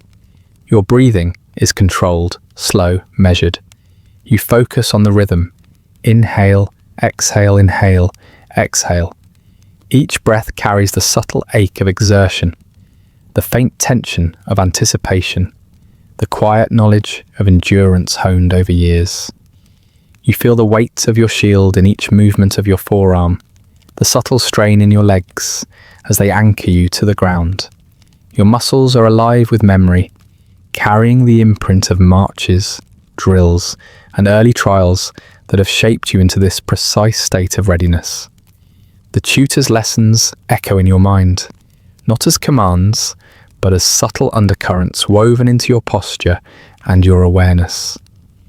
Every movement, every adjustment, every shift of weight is aligned with the expectations they have instilled. You do not flinch, you do not hesitate. You are an instrument of discipline, honed to respond not with thought, but with instinct, refined by repetition, obedience, and endurance. The sun dips lower, casting long, fragile shadows across the field. Dust swirls in the fading light, clinging to skin and clothing. Your shadow stretches before you, merging with the others in a subtle patterned line, a muted echo of the formation you hold. The horizon softens into muted greys and amber, and the world feels suspended between day and night, expectation and action, silence, and the unspoken imminence of trial. You notice the faint tremor of the earth beneath your feet, the echo of other movements, the distant rhythm of marching or activity beyond your field of vision. Your senses sharpen, attuned to the subtlest signals, the whisper of wind against your shield, the faint creak of leather, the shifting dust that hints at unseen motion. Even now, the quiet teaches vigilance. Even now, the stillness shapes patience. You are aware of every shift in weight, every adjustment in stance, every contraction and relaxation of muscle, as if the world itself is training you in a language that requires no words.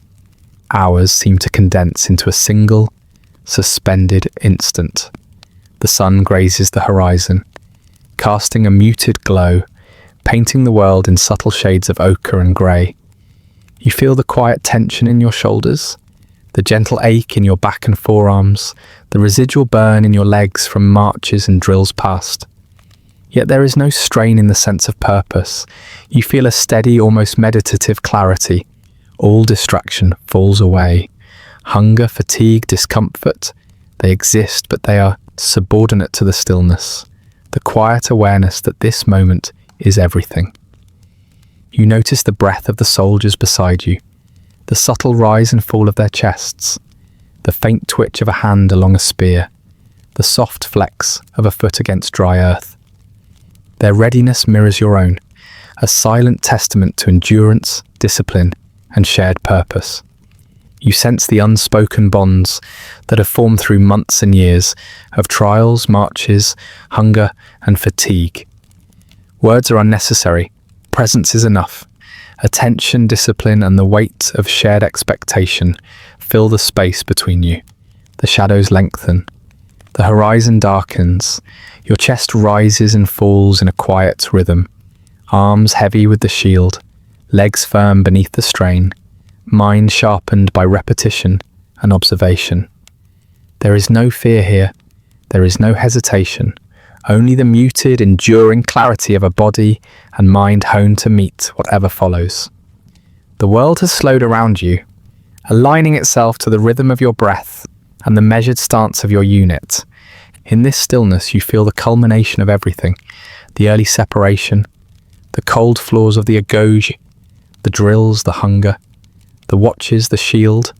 Every lesson has led to this calm, this suspension between preparation and action. Even in silence, even in immobility, there is understanding. Readiness is not instantaneous. It is the accumulation of endurance, the shaping of body and mind, the quiet obedience to a life that has trained you for precision and resilience. The last light fades, the field darkens, and yet the clarity persists.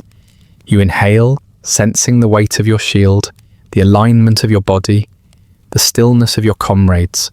You exhale, letting awareness ripple through every fibre of muscle, tendon, and bone. You are prepared, not because the battle ahead is known, not because fear has been conquered, but because you have been shaped, forged, and measured in a life that has demanded obedience, endurance, and vigilance at every turn. And as the night closes in, you remain still, the calm before the storm, a quiet testament to the relentless shaping of your existence. Every step, every lesson, every ache has led to this. You stand waiting, and the world presses gently against you, steady, relentless, patient. The sun has fallen beyond the horizon, leaving the world in muted greys and the faint copper glow of twilight. You walk slowly along the familiar path of the training grounds, your body heavy with years of repetition, discipline, and endurance. The shield rests lightly against your forearm, no longer a new weight, but a companion whose presence has been absorbed into your posture and your awareness. Each step presses you into the soil, dust clinging to your feet and tunic, carrying the faint scent of sweat, earth, and iron, the signature of a life shaped entirely by the state. You feel the quiet residue of countless mornings that began before the sun, each one blending into the next. The cold floors of the barracks, the endless drills, the relentless marches, all these moments converge now into a single, continuous current of memory. It is a subtle ache that traces through your muscles, a hum beneath your skin, a quiet insistence in your chest. The past is not distant, it is pressed into your body, woven into the very rhythm of your steps. The world around you has grown familiar in its austerity. Hills rise and fall in the muted distance, the earth dry and cracked beneath your sandals, the air cool and still. As dusk deepens, You notice the faint rustle of leaves, the soft murmur of wind across stones, the distant cry of a bird returning to roost. Each sound is distinct, carrying with it a quiet, patient clarity that you have learned to perceive after years of training. You have become attuned to subtle shifts, to the small, almost imperceptible rhythms of the world, because the state required it. Your mind drifts, not in wandering thought, but in careful recollection. You remember the first mornings when you were pulled from warmth, when hunger pressed against your body and discipline became the only language you understood. You remember the cold floors, the whispered inspections, the silent marches that seemed to stretch into eternity. Every scar, every ache, every quiet triumph of endurance rises in memory, a testament to a life carefully measured, controlled, and claimed. You pass familiar landmarks, the line of stones marking the drill yard, the sparse trees at the edge of the compound, the walls that have both confined and protected you. Each carries the weight of memory. You see the boys who once moved alongside you, their faces blurred now in recollection, their silent glances and measured obedience mirrored in your own body and posture. You realize slowly and quietly that life as a Spartan was never your own. From the first step into the barracks to the long marches across sun-baked earth, every moment has been shaped by expectation, by the careful hand of the state, by an unyielding rhythm of endurance. Fatigue lingers beneath the surface, not as a sudden pain, but as a continuous hum. Hunger has become a familiar companion, shaping your instincts and awareness. The shield rests lightly in your hand, but its memory presses into your forearm, a reminder of years of training that left no part of you untouched. Each breath carries the accumulated weight of every drill, every march, every silent trial endured without complaint, without hesitation.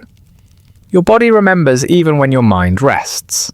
You notice the subtle ache in your shoulders and arms, the tightness in your legs, the steady hum in your back and chest.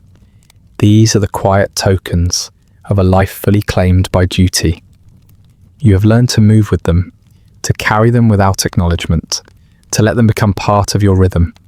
Each movement is precise, deliberate, and measured, not for yourself, but for the state that molded you. Every reflex, every instinct, every posture has been shaped to serve a purpose beyond personal desire. As twilight deepens into night, the compound quiets. Shadows stretch across the ground, pooling in corners and along walls, softening the edges of the world. You walk slowly, each step deliberate, the rhythm of your feet, a quiet echo of the long marches you have known. Memory folds into motion, the endless drills, the hunger, the cold, the silent observation, the weight of bronze shields, the shared fatigue of comrades. Each has left an indelible mark, a subtle shaping of body, mind, and perception. You pause for a moment, letting the stillness settle around you. The air is cool against your skin, carrying the faint scent of earth and dust, mingled with sweat and bronze. You close your eyes briefly, and the images come unbidden. The barracks, the long shadows of training grounds, the line of boys holding shields, the quiet pressure of tutors' observation, the monotony of endless repetition. There is no triumph here, no joy in memory, only understanding, only the quiet acknowledgement that life has been measured, accounted for, and claimed. You think of your body, every scar and ache, every muscle shaped and trained, every subtle twitch honed through years of discipline.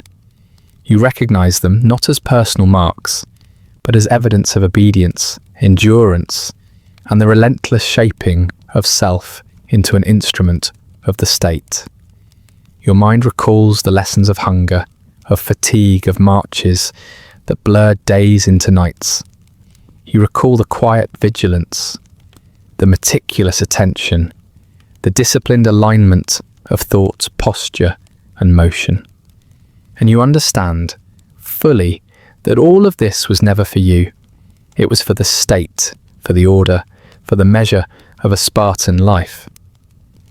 The stars begin to appear, faint pinpricks of light in the cooling sky.